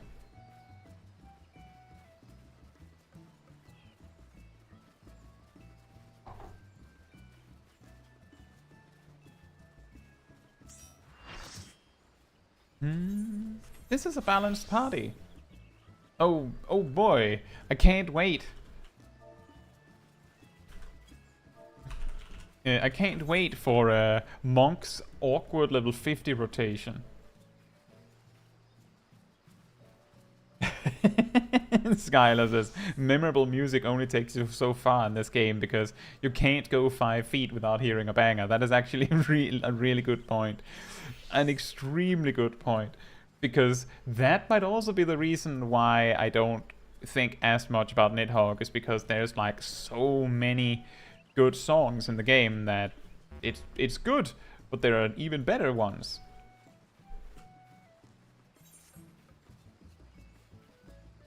To me. Like that, this is the same problem as with when people say that the Stormblood expansion story is bad. It's not. But if everything is like this perfect, excellent, someone has to lose. Someone has to be the worst, right?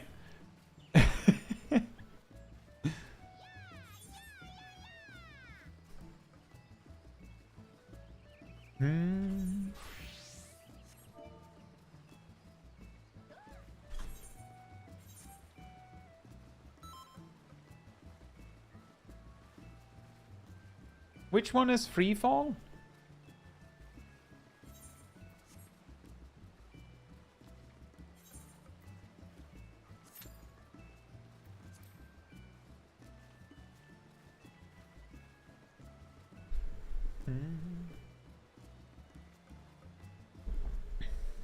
Nidhogg Phase 2. Ah.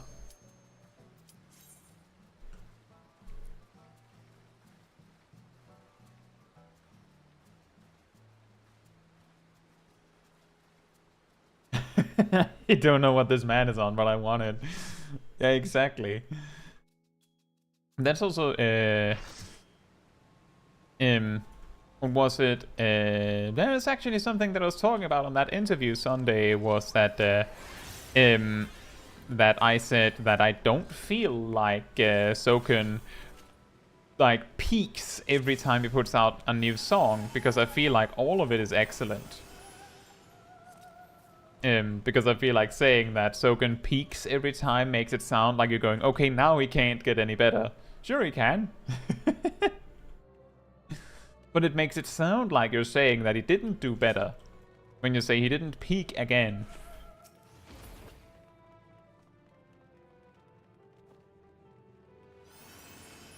He's always at his peak. Oh, well, fair enough.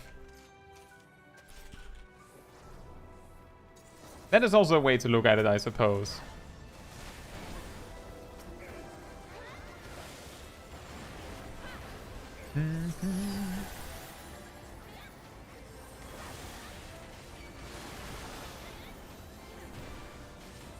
And that is also a good point, Skylar, that the music can be hard to compare. And that might also be what I'm actually feeling when I'm saying that he doesn't necessarily peak every time, because it's maybe not always even comparable.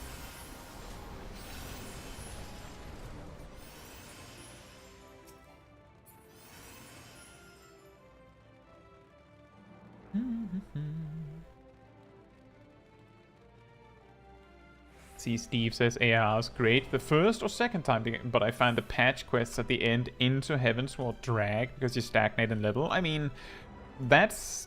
I feel like that is like a general problem with like the post-game of every expansion, that it really feels awkward in that regard. That you just like kind of just stop in gaining levels. Feels bad every time.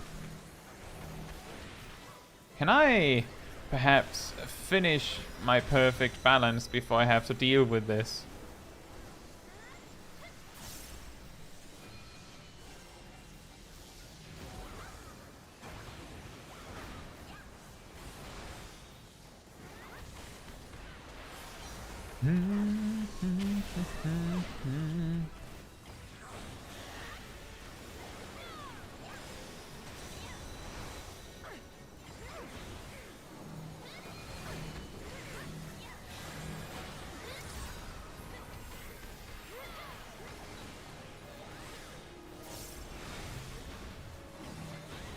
I think the problem with people attributing music to Soken when it isn't him is that it's a little bit similar to how you might see people blame Yoshi P for something when it's actually, you know, the team as a whole who made a decision on something. Like, if you know that this is the guy who make the music and this is the guy who make the game, that makes it easier for people, so to speak. That, of course, simplifies things to a degree that just isn't true. Like, yes, Yoshi P is a huge part of why Final Fantasy XIV is the way that it is, but an incredibly big part is also the rest of the development team, of course. It's just really difficult to pinpoint who is, like, who you need to credit for each individual thing.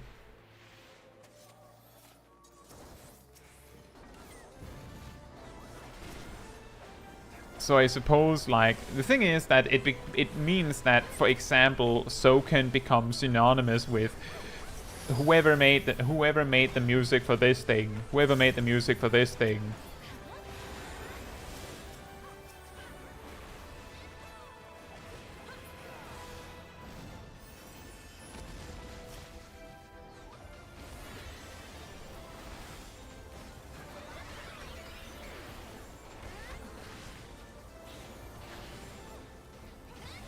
But yeah, I think ultimately what we need to remember is that when people incorrectly attribute music or songs to Soken, they're well-meaning when they do that.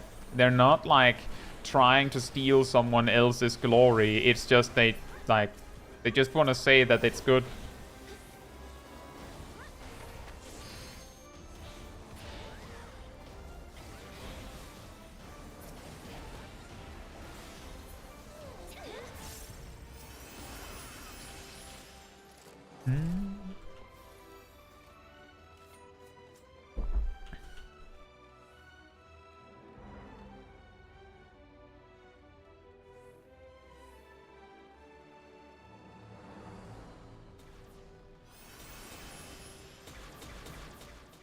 I feel like, Skylar, that saying that the fairy gauge is only there for the aesthetic is maybe not entirely accurate.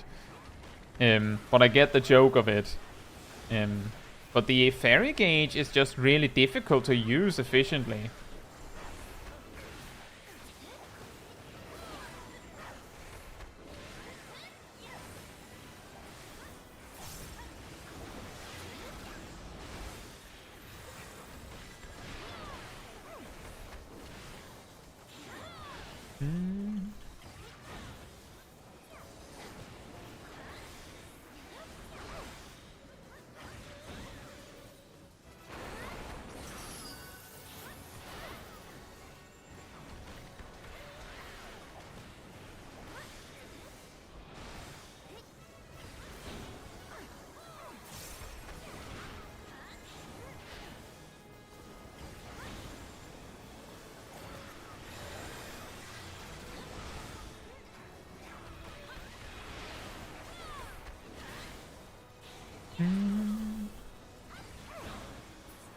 A 1-minute boss fight.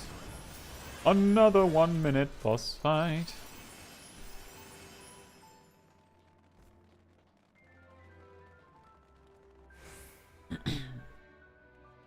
Steve says, when I go to Ilmek, the music is like the music from a game called Wings. A very old game. You know, it's not exactly the same, but it reminds me of... so when I went to the Island Sanctuary for the first time, the music out when you're out like on the island gathering stuff, it sounds extremely similar to like music from the MMO Fly for Fun, FFXIV. And the funny thing is that my friend Mars also played FFXIV, so when I mentioned that, he was like, oh, that's why it sounds familiar. So it's not just me who's saying, that sounds kind of like FFXIV music. It is very much like FFXIV music. It's really funny that it is like that.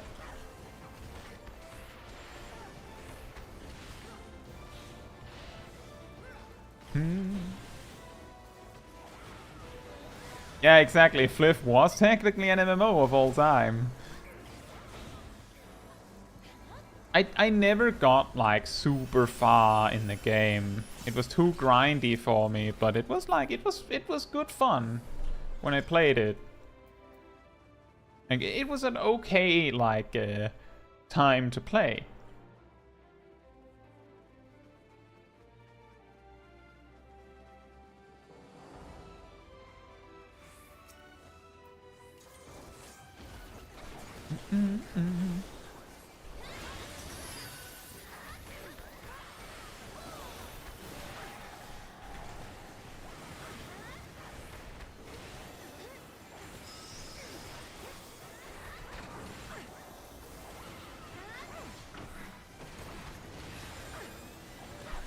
Well, let's fight some of these.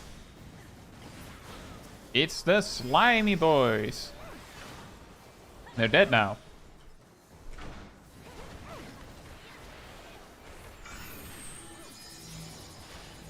I completely stopped for a moment there because of like, wait a minute, I'm pretty sure I put demolish on him. Why is there not demolish on him? And then instead of just doing something about it, I just completely stopped in my tracks. Like, what?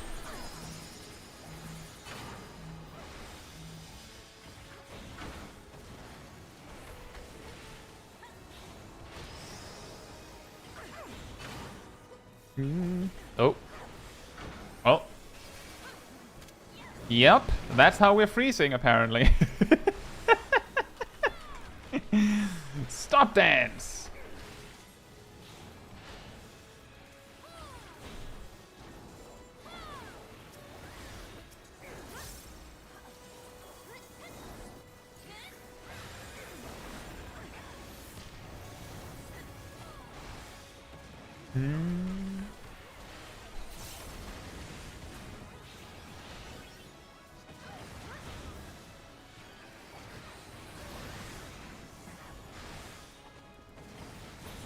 Gazel says people always use the minimized balls on other players. No, they don't use them on other players. They just don't even realize that they're supposed to do something with them. And then they land on someone.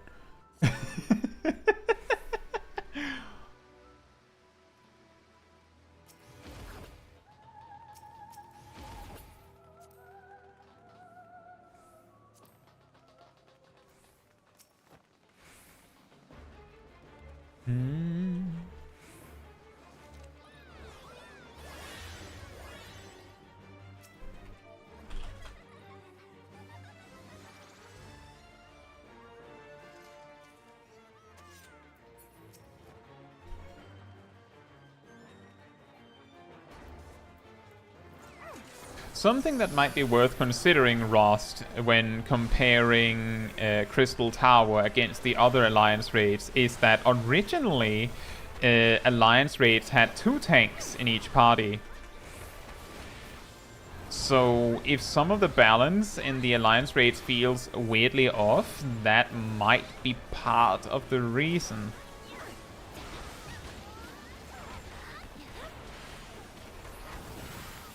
Oh. Tank dead.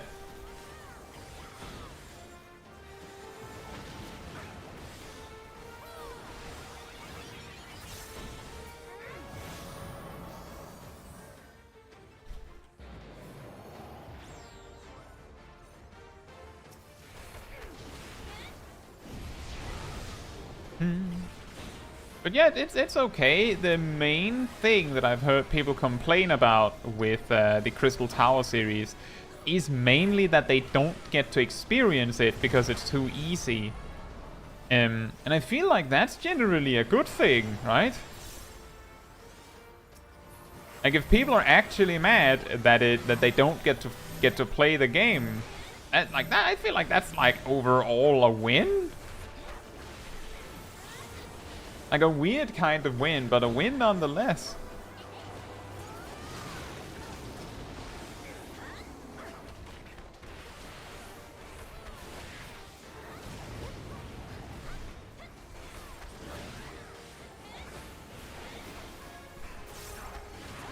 Intila says if they balanced it for one tank, they should adjust the amount of damage.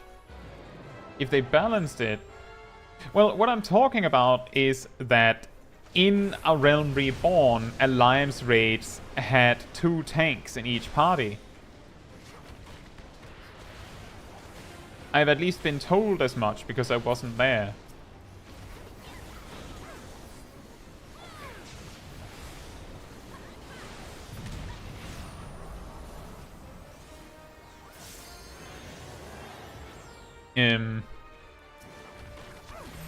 So, by virtue of the groups being 2 tanks, 2 healers, and 4 DPS, then we can probably assume that the groups, or the content was balanced around there being 2 tanks. I don't know what they were supposed to be doing, but because you now have an extra DPS, if the second tank wasn't supposed to do anything specific, then that means that you just have more damage than what you're supposed to. So maybe the bosses need like a little bump in HP. Honestly, I think there's a lot of bosses in Crystal Tower that could be made more interesting simply by giving them more HP. Because a lot of bosses, they're boring because by the time they start doing something, they're dead. Like, I'm just saying, I pointed out before, one of the bosses took 1 minute. A boss in like the Shadowbringers Alliance raids typically takes at least 5 minutes, if not like 7 or 8 minutes, sometimes even 10. That's a little, like, and that's typically just because they have like a huge health pool and nothing else.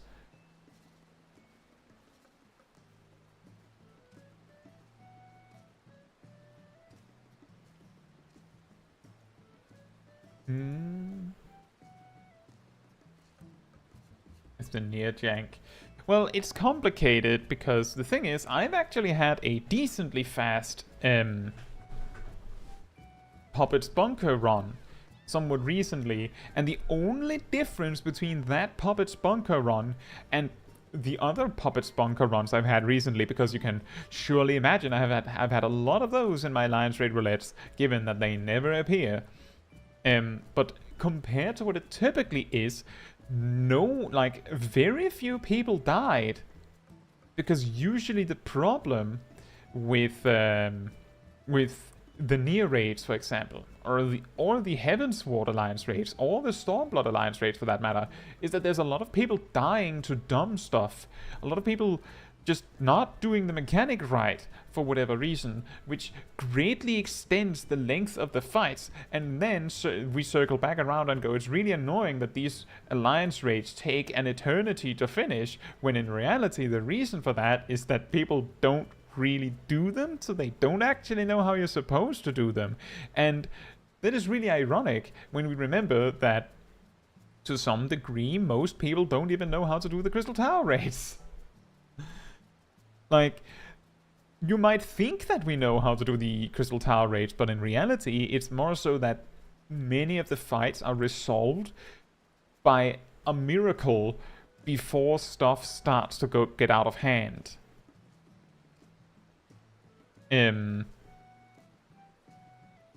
Like, what's a good example of that? Like, let's say the dragon, like that boss in the Labyrinth of the Ancients, let's say that it had slightly more of those skeleton ads that run in and explode. If that's slightly more of them, so it actually started to be really, really dangerous and you could wipe if you failed the mechanic or didn't do it correctly, whatever that is, then we might have a problem. And that's just one example. If Behemoth had more HP so that it like could perpetuate the fight for longer than ignoring those giants just running around cleaving the entire raid, those might start to become a problem. But those are just some examples, right? Alright, Emir, take your time. What do we have left? Oh, that's how we did 8 things last week, I'm guessing. We did main scenario and frontline. So we have main scenario and frontline left, and then we'll have one job that we would have to do something with. BSR says apparently there are worms on the final fight in World of Darkness. Correct. I have seen them. We immediately wiped. Like instantaneously we wiped. And people were like, "What? There's ads?"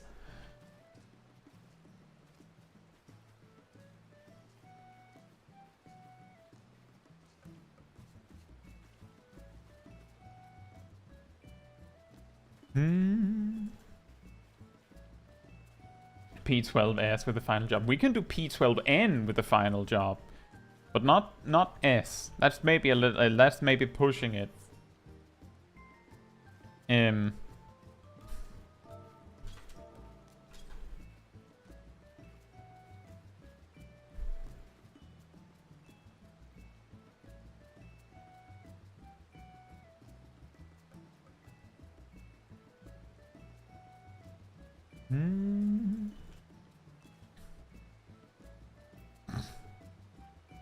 I'm thinking we're doing both MSQ and frontline, and then we can do P12 to finish so that we get all the jobs used.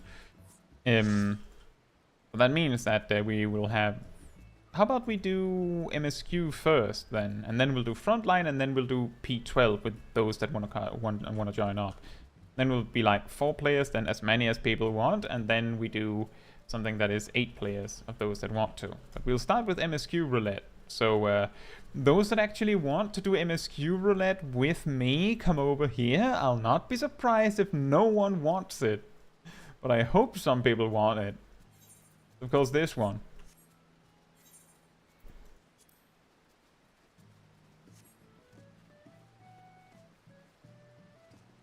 Well, we at least have a group. We have more than a group.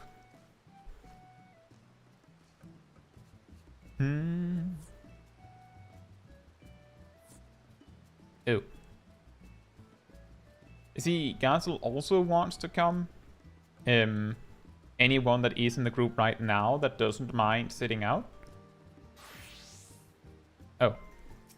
Well, that was quickly resolved. Let me just spin the wheel of 3 jobs.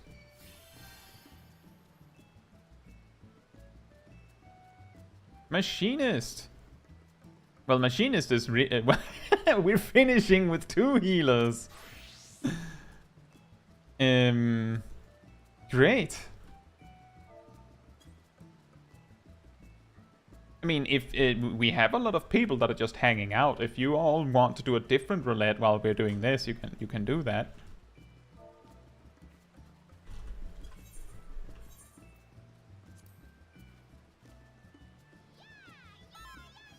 Somehow the wheel lands on Blue Mage for frontline.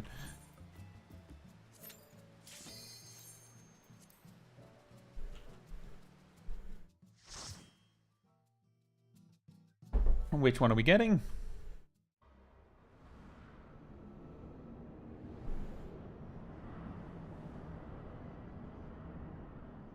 Well, we're getting the shorter one at the very least.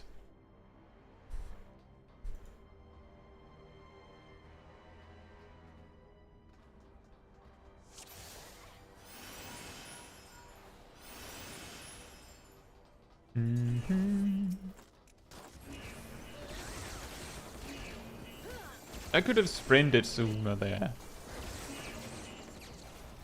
Oh well. We have incredible AoE damage in this group.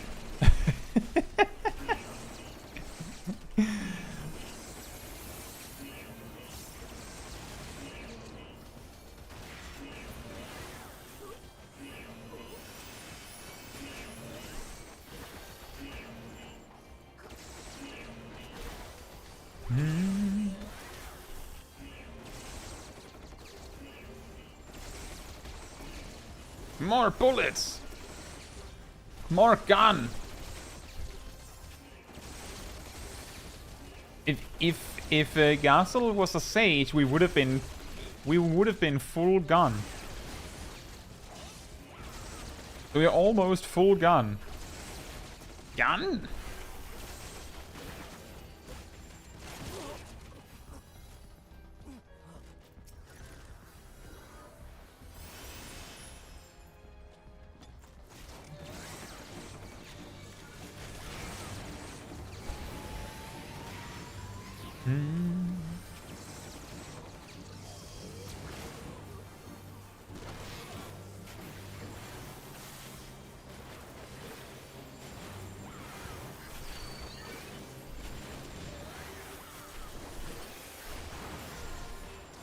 Ah, perfect. I did need some more heat gauge, I guess.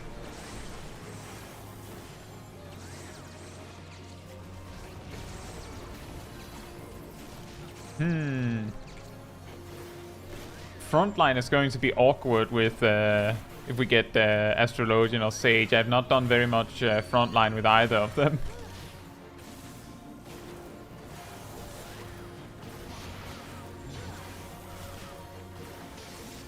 I believe we got Paladin last week for Frontline.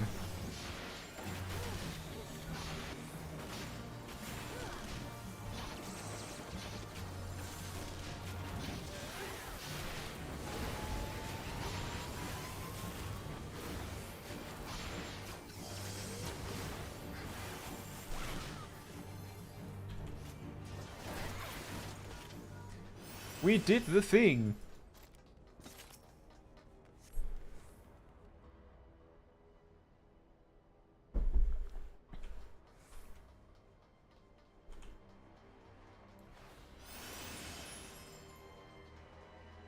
The difficult thing with Paladins, Coco, is that if you're bashing away at a Paladin and they're not dying, it's almost certainly because you're getting no, like, team support to deal with them. The thing is that if the Paladin isn't getting any team support, they're not going to be able to kill you either. So you're just like... Maybe if you're playing like a ranged job, it might be possible for them to like whittle you down, but... For the most part, a Paladin isn't going to kill very much on their own. But you're also unlikely to kill a Paladin on your own. Exactly, Paladins can't kill each other. They generate more healing than... Like, they generate more healing than damage, pretty much. So, that I guess also circles a little bit back to what Gazel asked about, I believe it was earlier today on the Discord server, was regarding 1v1 PvP duels. Imagine two Paladins facing off in a PvP duel. If both of the Paladins are playing perfectly, there's a very low chance anyone is dying. I think.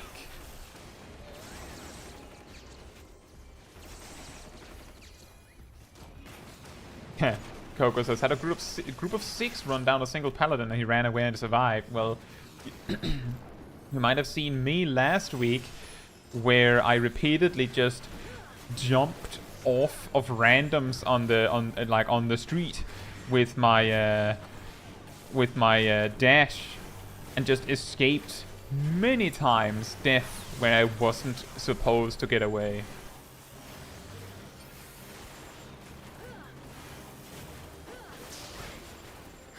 But yeah, if the Paladin is good, they're very difficult to kill. If they're willing to stay, they're like, unless they're willing to stay and try and get someone before they run, if you can't entice them to stay, there's a pretty low chance they're going to die at all, I think.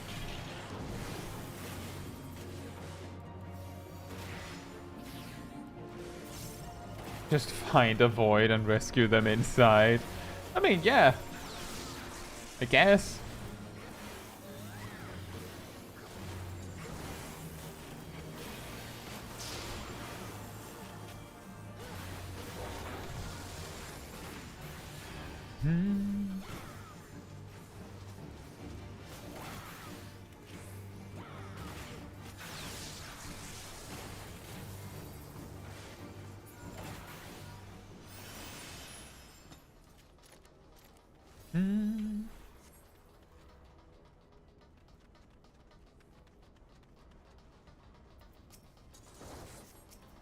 But it can be, I think it can also be particularly brutal to fight a paladin in frontline if the paladin manages to stack up some battle high, because the battle high also increases the healing they do. So the incredible amounts of healing they were already doing is now even bigger. And because it's a tank, a melee job, they take half damage in front lines as opposed to crystalline conflict.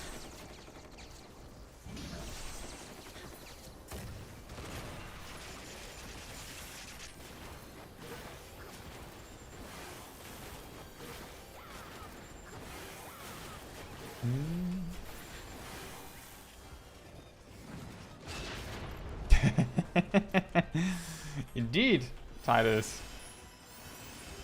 The way that I usually survive a lot in PvP with Scholar is just by not being in a bad spot in the first place. Because, like, Scholar just, like, you just drop your plague on the enemies and just kind of leave. If things start to turn sour, you're not even there. Like, you're already left. Quite effective way to not die. Just don't be where people are dying. Just don't hang out where people are dying.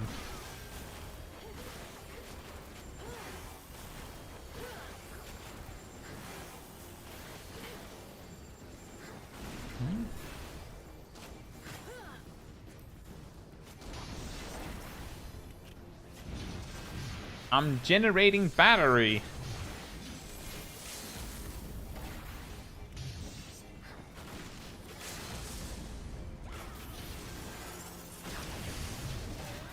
Oh yeah, limit break.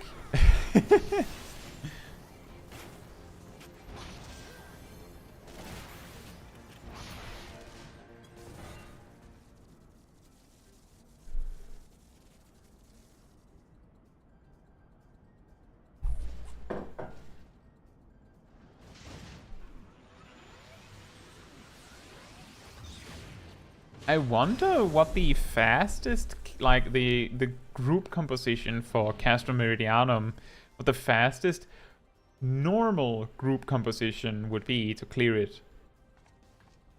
Like, which tank, 2 DPS and a healer would have the fastest clear rate?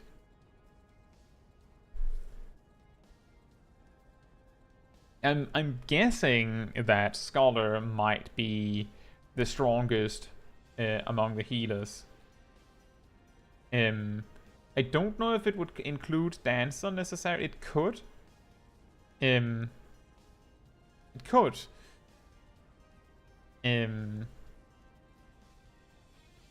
But I could imagine that it would be Scholar, and then I'm leaning that it might be Dark Knight or Gunbreaker, probably, because Paladin and Warrior are both lacking this or that in the level range.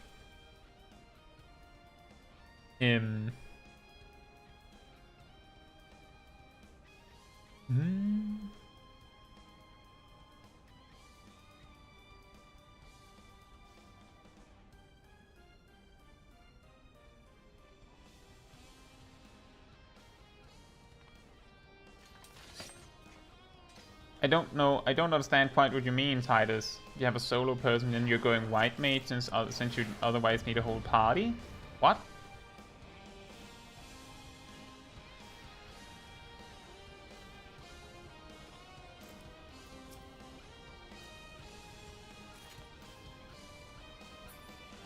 I don't think I follow Titus.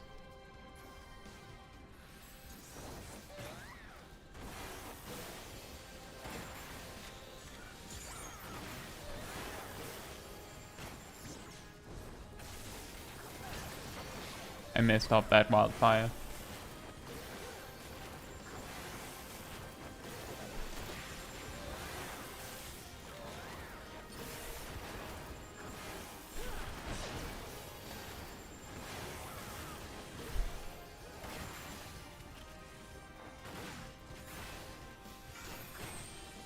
Oh, that. I'm pretty sure that the reason why people pick Conjurer for speedrunning to the credits is more so because you don't actually need to contribute that much to your parties. As long as you keep the tank and the DPS alive, then it's good enough. Because that means that you can get away with not doing your job quests, for example. But I'm not 100% sure on that.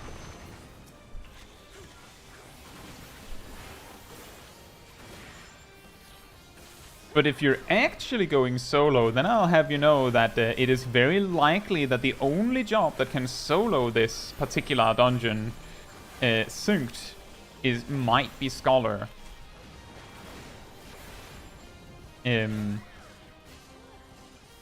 But what I was actually thinking about wasn't how quickly you would be able to reach and complete this dungeon. I was talking about, let's say you were repeatedly doing this dungeon. How would you most effectively be able to do it repeatedly and quickly?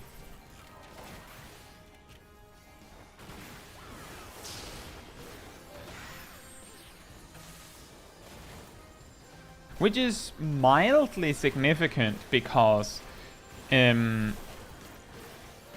this dungeon, well, for the remainder of this week and next week, well, and Monday next week, will still give mock tomes. And it's not like incredibly effective, but it's like one of the okay-ish ones, especially if you're on the free trial.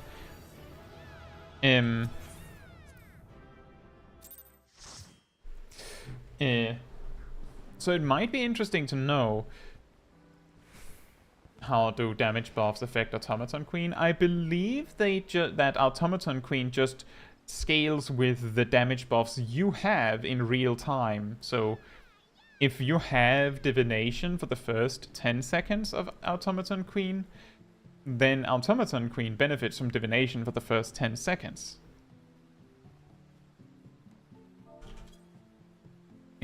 Right? So the next thing we're doing is Frontline. So we can make multiple groups of this. So if you want to join for Frontline, you come over to where I am here.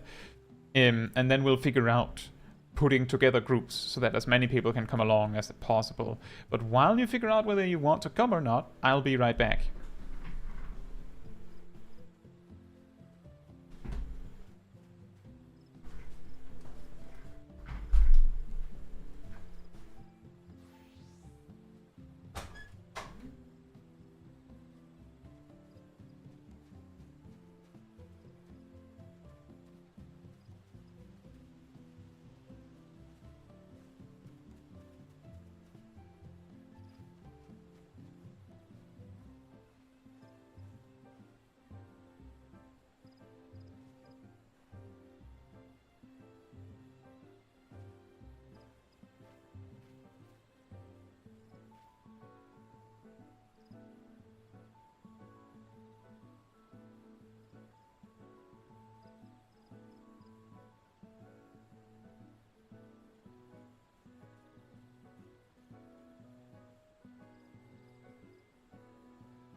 I'm back.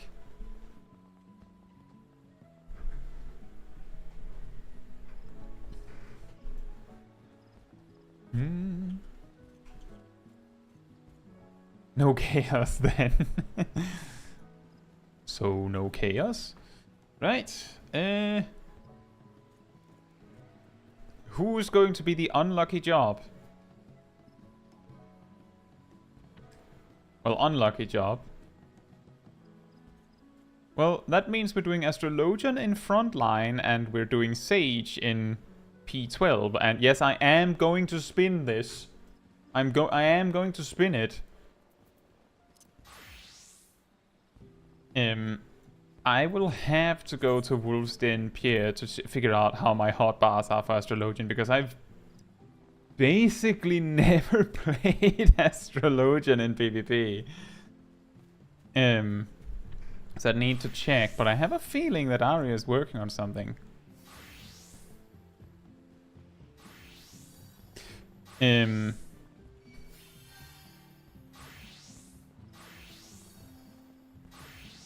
Is this the group of people that want to go PvP then? Let's see. Coco saying I'm just here so Arya can do her silly. Oh, some people are back. I'll just repeat. If you come over to me, it means you want to join for Frontline.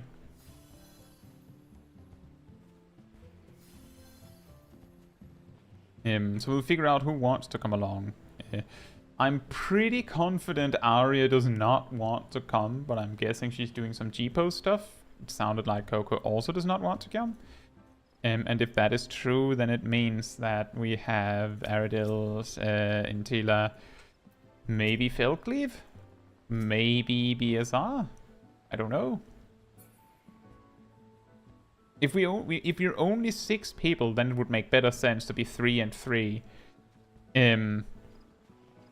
If we're 8, it's fine to go 4 and 4, but otherwise I would prefer if we like split it up if we're not like 2 light parties. I'm guessing that BSR does not want to come then. Yeah, Shatter. Yeah. It's gonna be Shatter.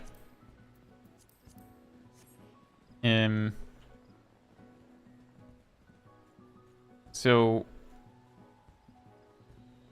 can one amongst Aradil, Intila, and Fel like start a group?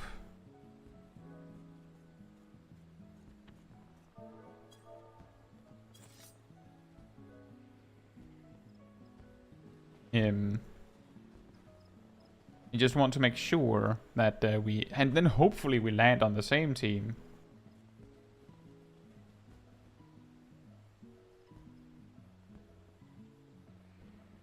Just keep in mind that you can't hold on your cards long in PvP. Well, on the other hand, you wouldn't want to hold on to your cards. You sure you don't want in, Coco? It's for the memes.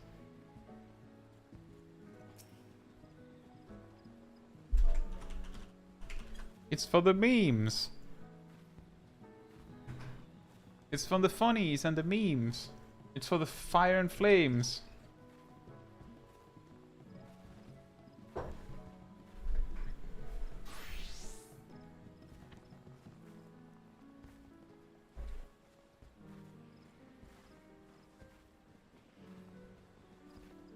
Okay. If you don't want, that's okay.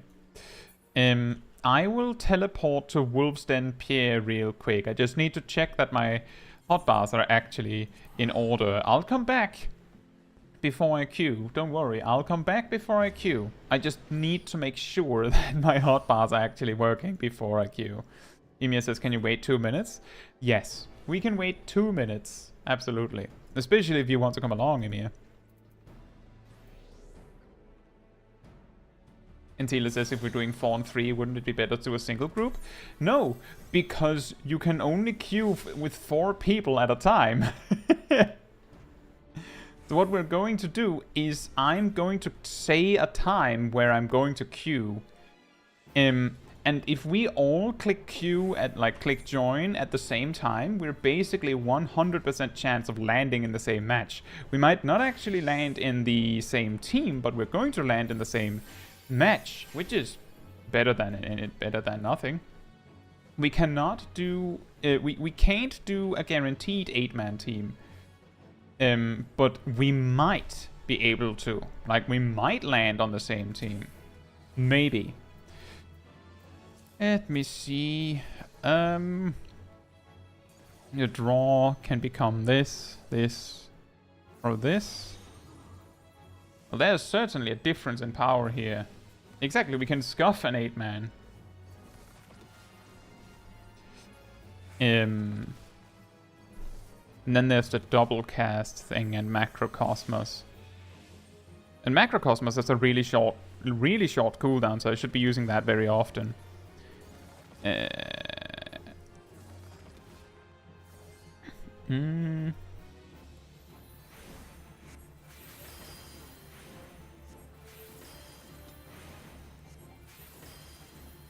Oh yeah, the double fall Malefic is almost just free if you don't need it for something else. That's pretty good for damage, just sustained damage, but then we also have this, and that's instant. I didn't even realize that gravity was instant. And that applies a shield? Oh, wait. Oh, that's... I feel like that icon is wrong. The second one applies a shield.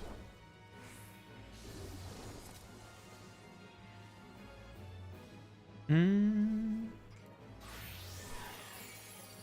that also does damage, just a 12k AoE damage. Very balanced. Very nice.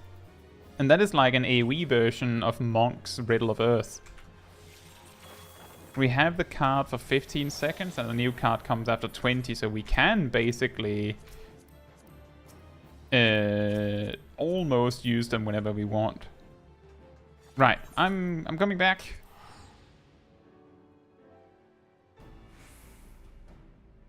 I'm coming back.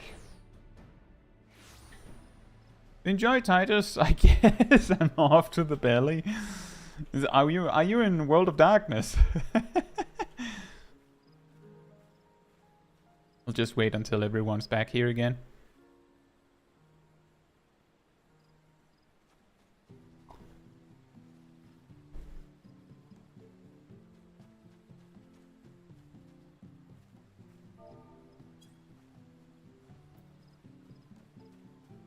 Gastel says I usually use the double cast on the hot. It's complicated. I think the massive benefit and value of Astrologian is that it has the choice. Like if you double cast your filler Fall Malefic, that is almost like it only costs a third of a double cast's actual cooldown. And that means you can spam that a lot, but if you don't need the sustained damage and need the big AoE burst, you can just do double gravity instead. Right, it seems everyone's here, so I'll do a ready check. Second group, I'm guessing Fel is the leader of that group. Make a ready check. Let me know when the second group is ready. Let me know, let me know, let me know, let me know, let me know. All good. In that case, I will click Q when it says 12:30. I've written it in in-game chat. I've written in the live chat, and it's of course Eorzea time.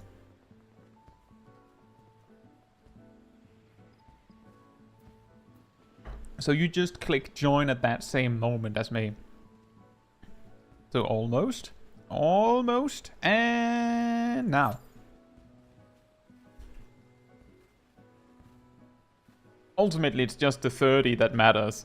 It's not even the 12:30. It's just if I wrote XX30, you would be like, huh?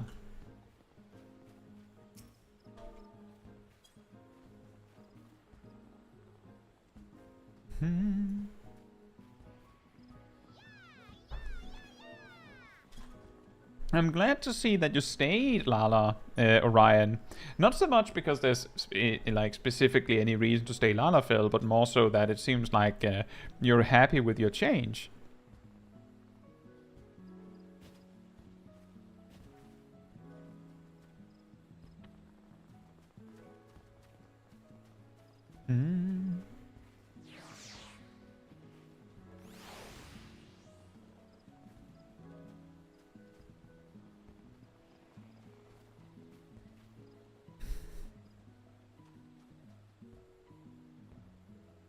Yeah, we will do Frontline, and then we will do P12 normal with anyone that wants to come along. And also, good night, Arya.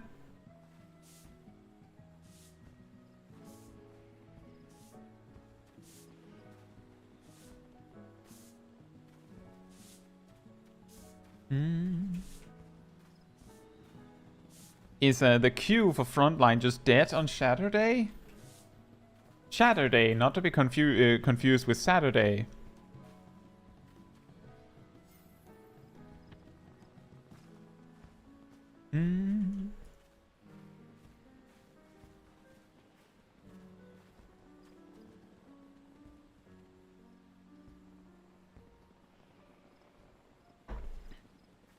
I understand. I just want to say I understand why a lot of people don't really like Shatter.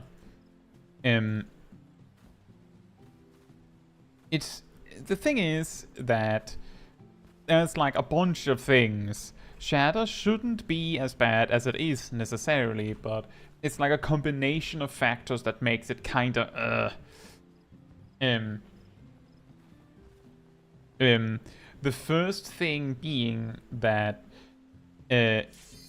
both of the other front lines, because there's only 2 other ones right now, have some sort of incentive that forces you into battle with the other teams. Like, you actually have to go and engage the other teams for the nodes.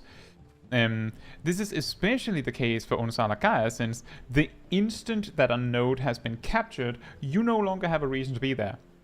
So in Seal Rock, you might have motivation to stick someone there to defend a node, which is kinda boring, kinda sucks. In Unsalakaya, that is not even an option.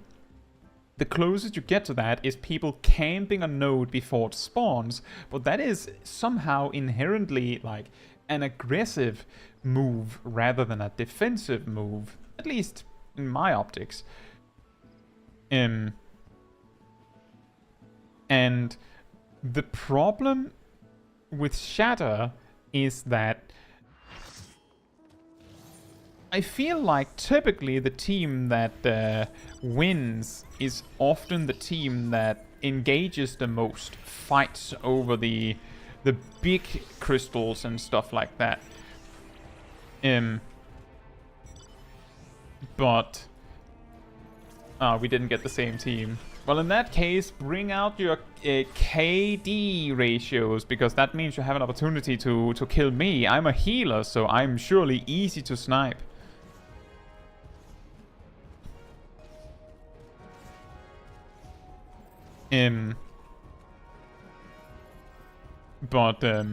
Yeah, the problem with Shatter is that you can progress your team's score without engaging in PvP, which means that some of the people that are here just for the rewards and not for PvP will be way more motivated to just not engage in combat, which is likely to get your team to lose. And that is like a thing that is just not an issue in the other 2 modes, because the only way to actually win the game is by, at least in part, doing the right thing.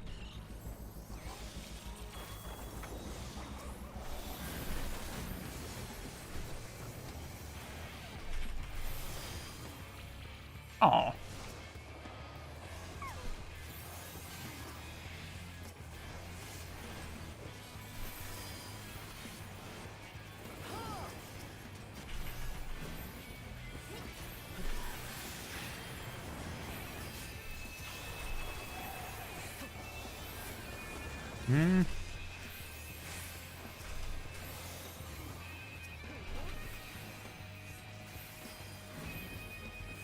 What is the dragoon doing? He's like it's just smooshing into the wall.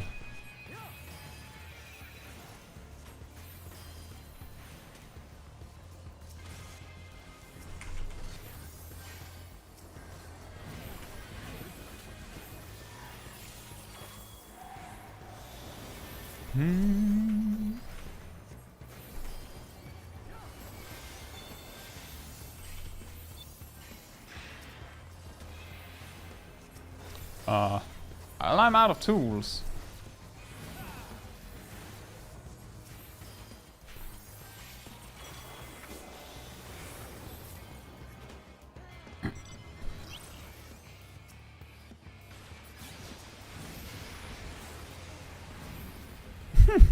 I didn't even mean to throw it at that random paladin. It's just accidentally how it managed to pan out.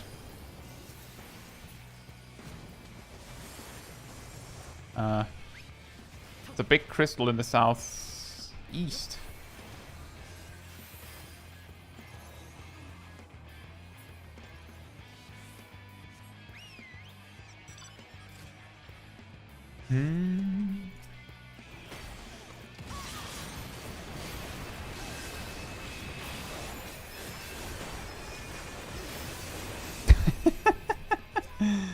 Yeah, I see you. Ow.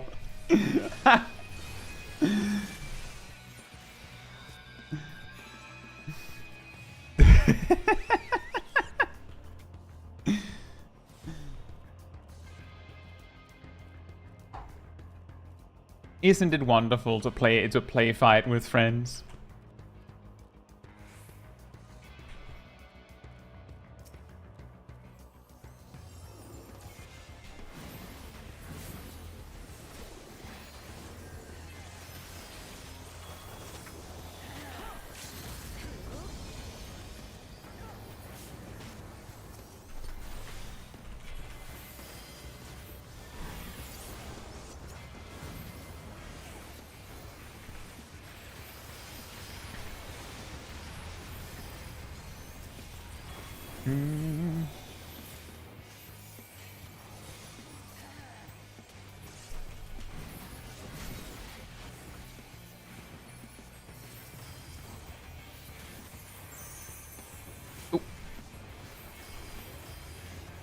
That samurai might bait something. Didn't look like they did.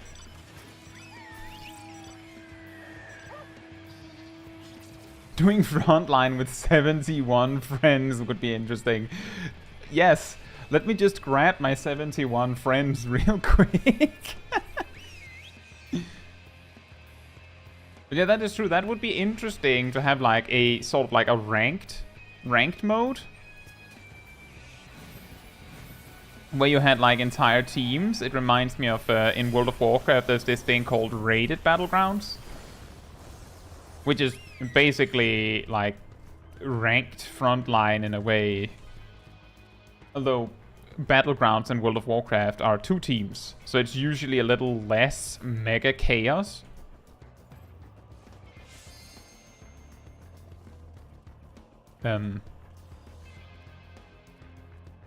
Where's, is everyone in my team just over there beating up a single crystal? A little awkward. Have we become farmers?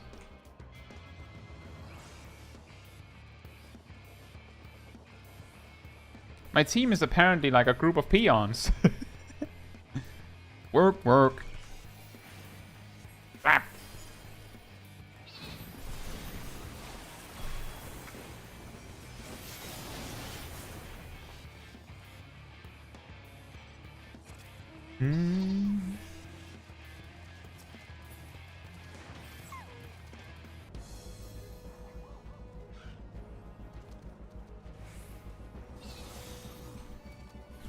I found myself suddenly stuck in the middle of nowhere, and then I realized the big crystal was in the southwest. And it's difficult to get there if you're not with a team, if you're playing something as squishy as an Astrologian.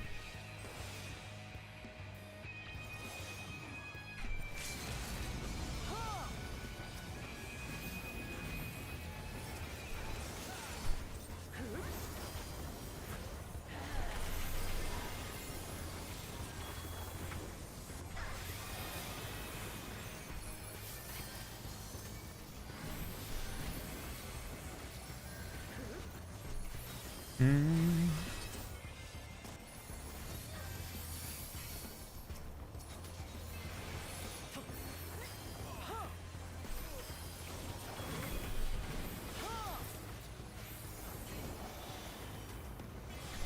This is a scary exchange.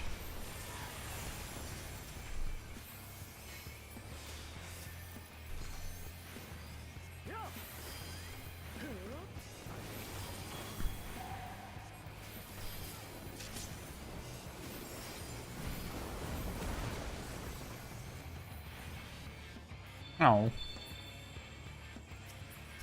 Wait, what did they? Why did they come back? Huh? Weren't they getting away?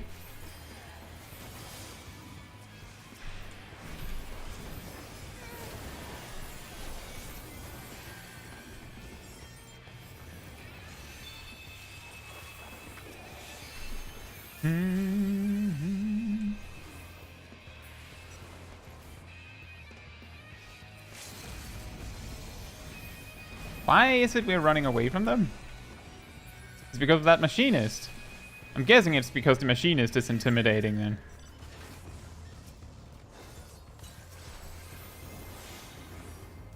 Hmm.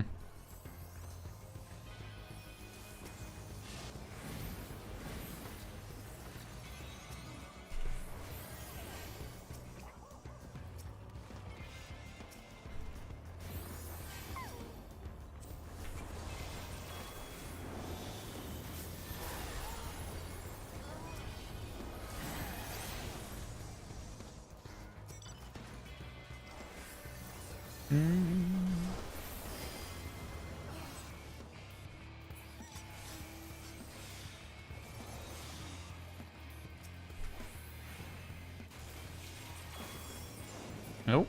Careful we don't get blindsided by red coming in from the side. Is your team playing PvE? I thought my team was the one playing PvE. Maybe the true revelation we're discovering is that all the teams are bad in Shatter. You just only see that your team is bad because you're on it.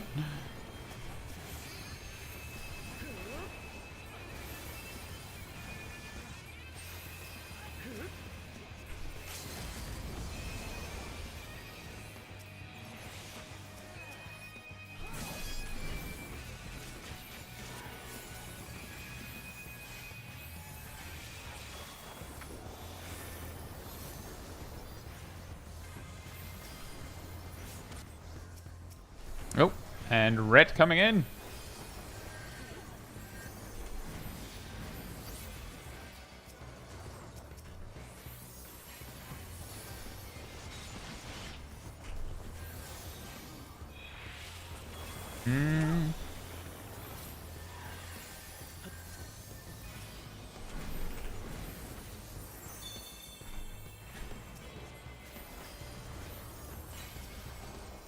But if nothing else, I did a lot of healing this match, and apparently I'm getting a I'm getting a lot of killing blows.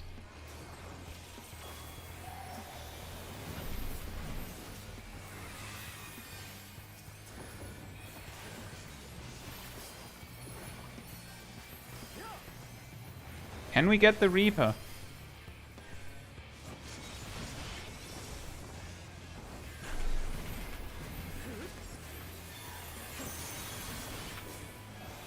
I don't think we can. He's too far up there. Ah.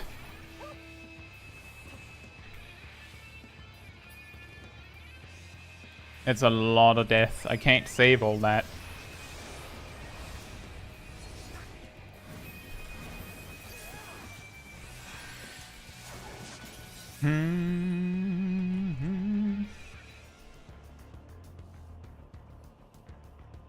We need to get away from a position where we get sandwiched from. We just need to not be in such a position.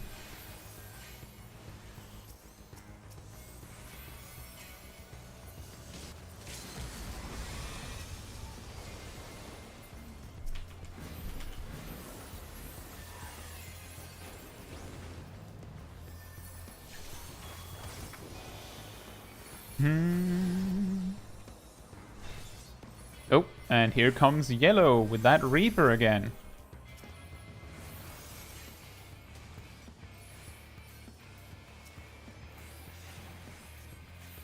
Steve says another question. Does anybody ever watch all the end credits? I do.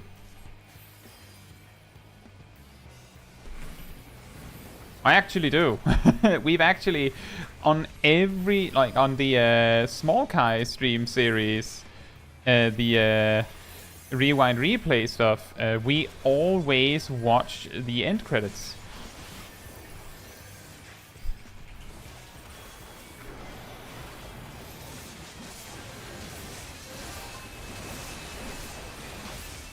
Ow.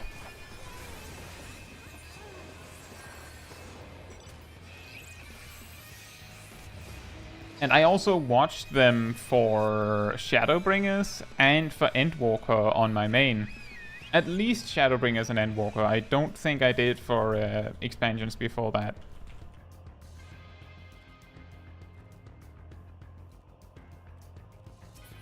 Also, that is wild that you watch the end credits, BSR. Did you watch all of the end credits in AR?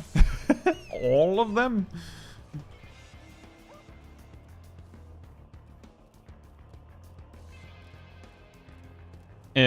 I'm asking like that because the ARR credits are extremely long because they include basically every single person that played 1.0.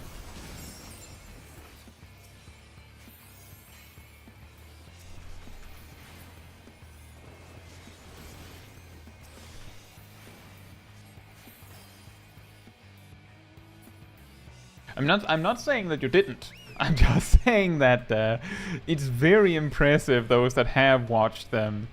We watched them on Small Kai, the Rewind Replay one, and I was like, okay, now the credits must be over soon. Okay, now they must be ending soon, surely. They have to be over soon, right? Surely. And then they got to the part near the like the last bit where they're listing all of the people that played 1.0, and then you're like, oh, and they're starting from A, wonderful. And then you realize how long it takes before they even get to B.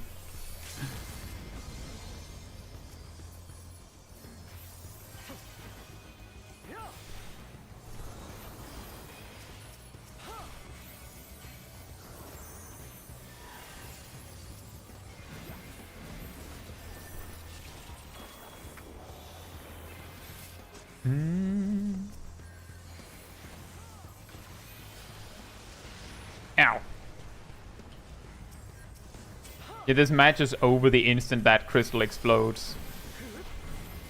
Red has too many points for anything less. What? Draw! Woohoo! It's a draw!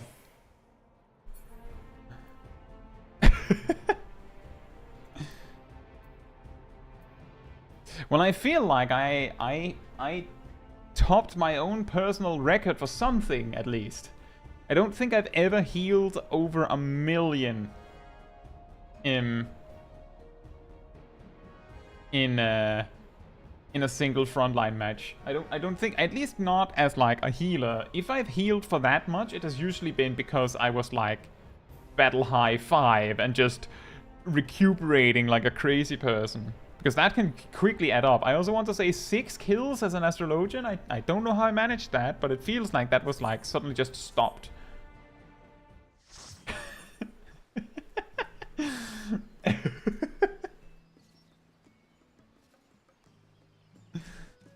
Hey! You got first place. And you got me. At least once. I don't know if you got me the second time as well. I'm pretty sure you got me. My first death was a viewer win.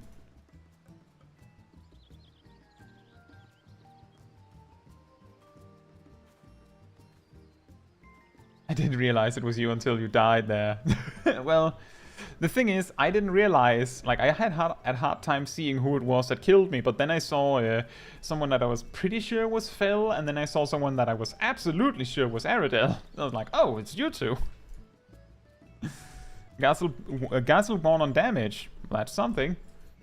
Right, so, let me just fix my UI settings. That was still a funny match. At the end of the day, it was still fun. I think it was the funniest... Man, this Azeronian is very big. Oh. That person looks familiar. But I think the funniest part was that early, like at some point in the match, I was like, my team is playing PvE. Like, we're just peons farming the base. And then later in the match, Phil said, our team is playing PvE. They're like, all the teams do it. It's just to how much of a degree that the teams do that. Right, so we're doing P12 at the end. So I imagine there's a lot of people that don't have P12 unlocked. But if you want to get the P12 done, you don't have done it this week yet, this is the opportunity. Now, hey, that's unfair. It's Sage. It's going to be Sage. Why did it reset? Okay. It added all the other options back. Just to roll Sage.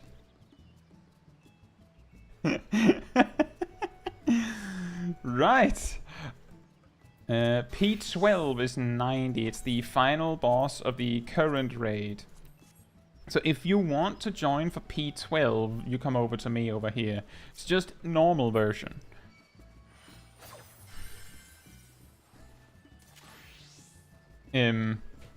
I'm going to guess that Lessa does not have it. So, oh, you left yourself. Okay. Don't, Coco, do you have P12?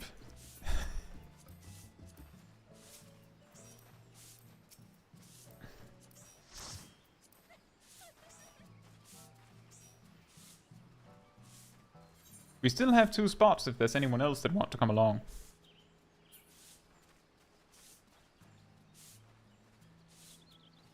I don't remember if I've ever seen a draw in Frontline. But it is correct that when there is a draw, nobody wins. Because ultimately, the thing that matters, like, the most, is there's this achievement for winning, like, a certain amount of Frontlines and stuff. Until it says if we're 8... We're 7. Exactly, the draw doesn't count, I'm pretty sure.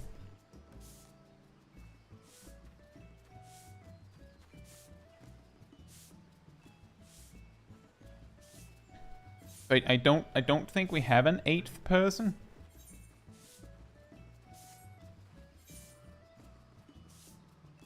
Yeah, that is true, Insula. We could do that, we just don't have 8.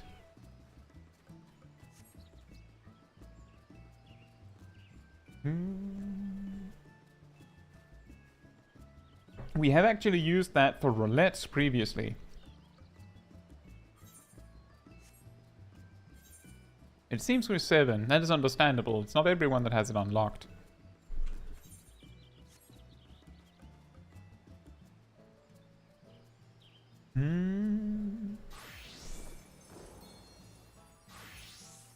Yeah, and we discovered that all healers is weirdly powerful.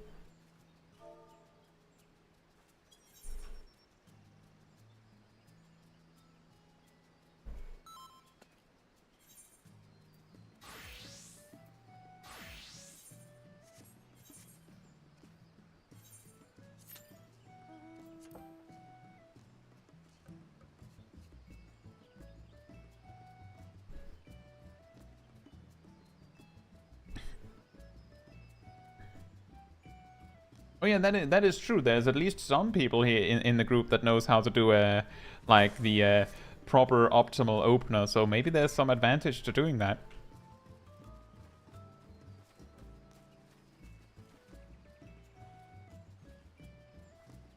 Also, apparently, there are no DPS in queue.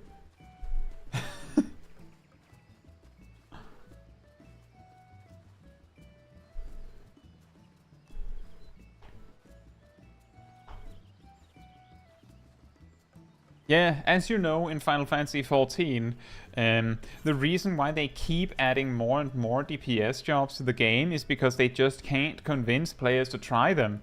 Like, tank and healer's just too popular. No one wants to DPS. So, like, every expansion, they're like, okay, have 2 more DPS. 2 more DPS. 2 more DPS. Come on now. 2 more DPS. Like, please play DPS. Like, as you know, ignore that. It's always DPS in need. Like, you just can't get into anything if you don't want, like, DPS is just instant queue, but who would want to play DPS, right?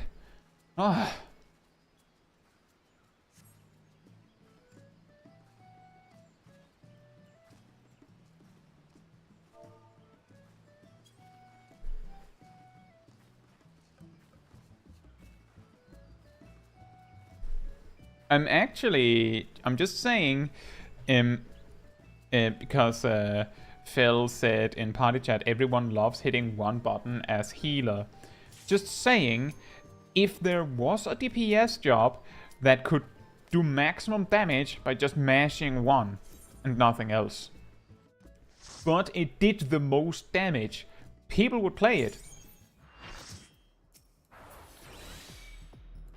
Like, people would play it. Just because it does the most damage. For no other reason.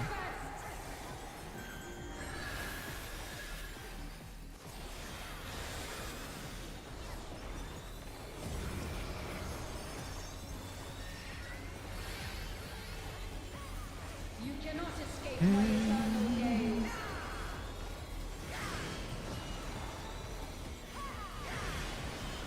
Oh, it's just switch once.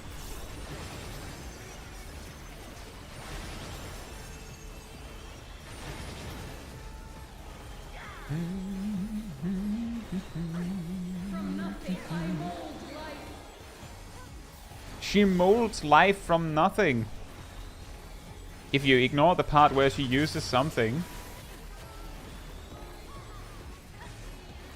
Like, if you ignore the part where she's using something, she is technically molding life from nothing. You cannot escape my eternal gaze. And it's a single switch. I don't feel like I was standing in the right spot. I'm pretty sure it was supposed to get hit. What was that?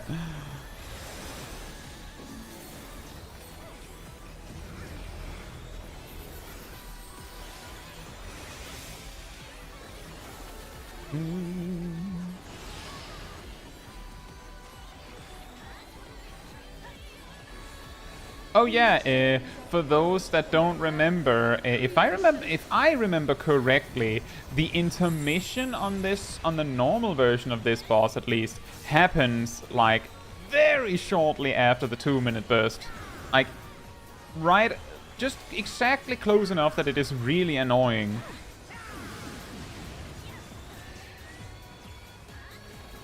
I'm pretty sure. But it might also be the 4-minute burst, and I'm just remembering wrong. It must be the 4-minute burst. Because we haven't seen anything yet.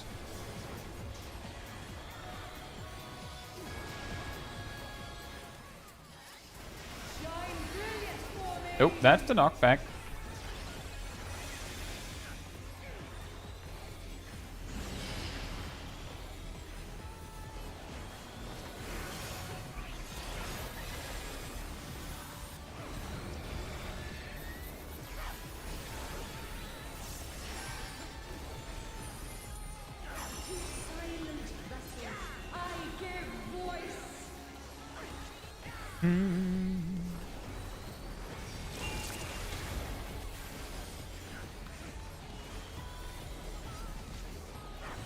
Paradigma. She's eating the arena.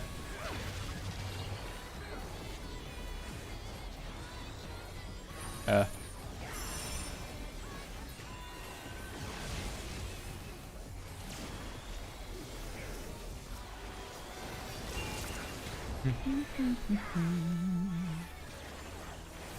cannot escape my eternal gaze.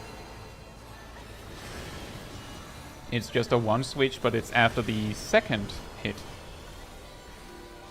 1, 2.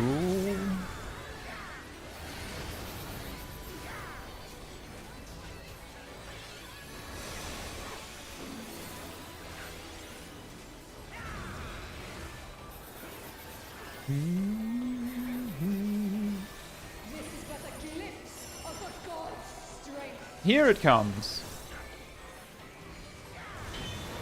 I guess it's just around a 1 minute. Oh no, there it is. There's at least one person started the 2-minute burst. Oh. Behold such power as you will never wield.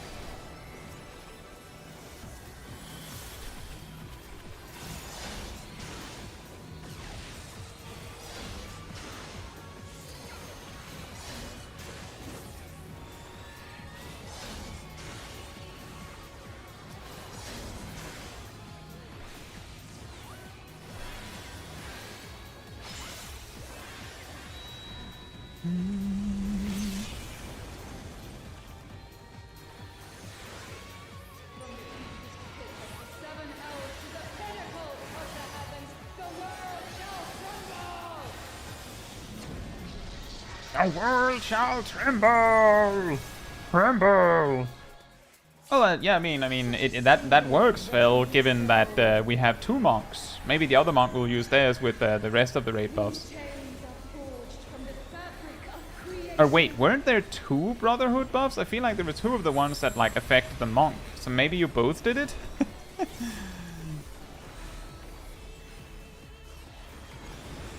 Shine brilliant for me! Uh-oh.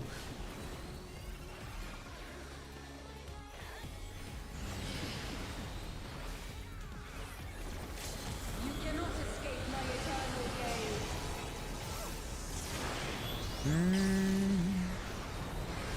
Oh, it's just one again. What's happening? What is this? I usually call this Square Enix RNG. Because I usually only see it like this in Final Fantasy XIV. Where the game is clearly random. But it has this sort of like strange consistency in its randomness. Where it'll like choose a particular person to hate for a mechanic and things like that.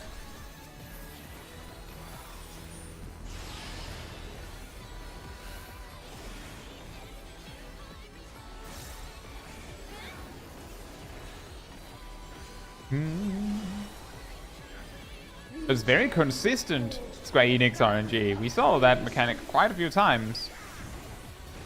And was only once that it was double, right? No, wait, it was just wait longer, I believe. I think? Do I remember that wrong?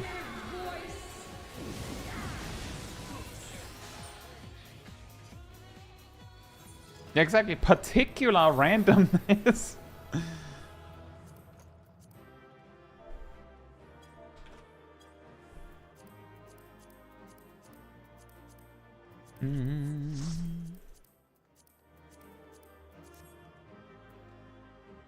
What a weird randomizer or roulette where it like shows one last option, and if you decide to spin it with only one option on it, it resets. So what if I only wanted one option on it? What if I only wanted that one option on it?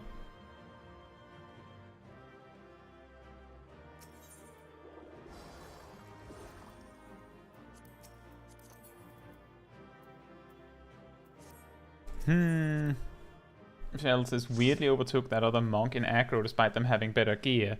Well, the thing is, now I didn't manage to see all of their gear, but based on the fact that they have some crafted pieces and some 650 gear, I'm pretty sure they're just like getting tombstone gear. And given how long we've had to collect the weekly tombstones, it is a very real possibility that it's not even their main job. Like they just wanted to play Monk today. They might not be good at Monk.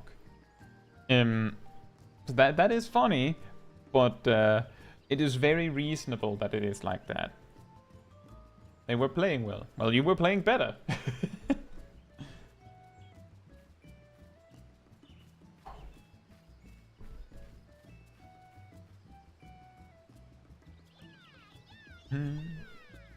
There's a lot of possibilities. Maybe how many critical directed phantom rushes did you have, Phil?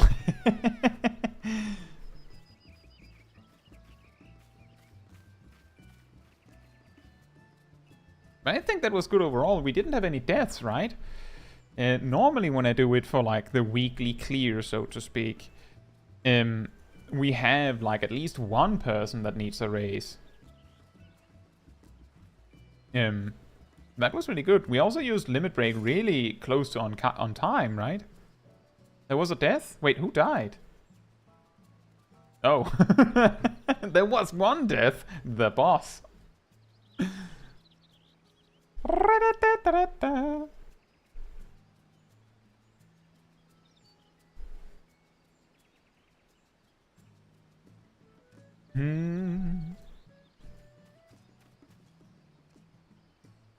That is one mean curse, Emir.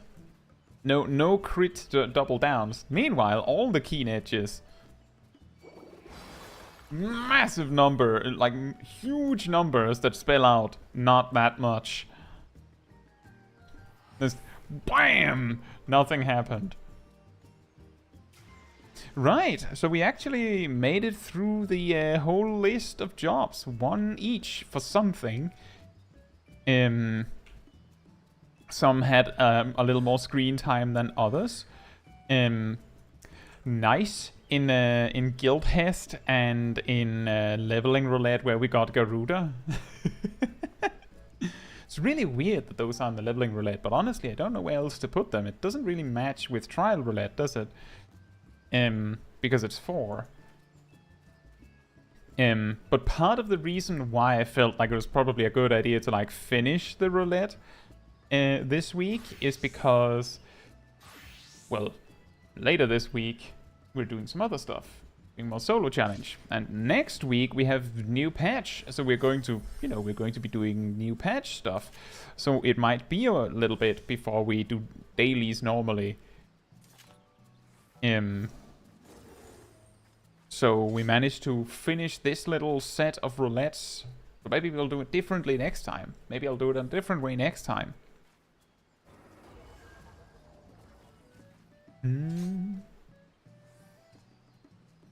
But yeah, got some dailies done. Hope you had fun doing dailies. I feel like I did pretty good.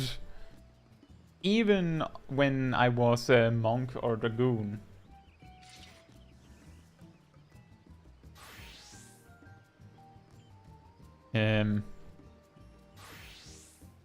All things considered, at least. Ninja, not super hyped for the boss that leaves all the time, but that's fine. With that said, if you enjoyed hanging out with the people that you saw in the chat or in-game, you might be able to find them in the Discord community server for the channel, which I posted a link for now. You will also find the weekly schedule, so you can see what's happening for the rest of the week. For example, that we're doing solo challenge stream on Thursday. And I have a few list of 10 things videos coming out, with tomorrow we're getting 10 significant side quests, which not all of them are side quests technically, and not all of them are actually single things. So maybe you'll be surprised what it actually is. But generally, it's something that on any character you would like to do eventually. Although, I guess there's some things that eventually will become completely obsolete. And before Moogle Quest. Wait, what? Moogle Quest? Which one in particular? Like the Moogle tribe? And On Friday, we then also have a video about 10 common boss mechanics. So if there's some really normal, like really classic common boss mechanics that you're not actually sure what is the best way to actually deal with it, you might find that helpful. Like, I do talk about how to most efficiently deal with a stack marker, for example, which a veteran might be completely clear on, but maybe not. Maybe there's some other common mechanic that you've completely missed how you're supposed to deal with. But yeah, I hope you'll find that interesting. That is, of course, going to be the weekly premiere. And we're also doing the Warring Triad on Small Kai on Saturday. But yeah, if you did enjoy this stream, it would help me very much if you left a like on the stream, whether it's over there or down there or up here or over there or wherever the button is. It helps me very much because it tells YouTube that, ooh, this stream is really good. I should show this to other people. So thank you so much in advance. Yeah. I don't have much else. I hope you had fun. I did. It's always fun to play with all you guys. Yeah.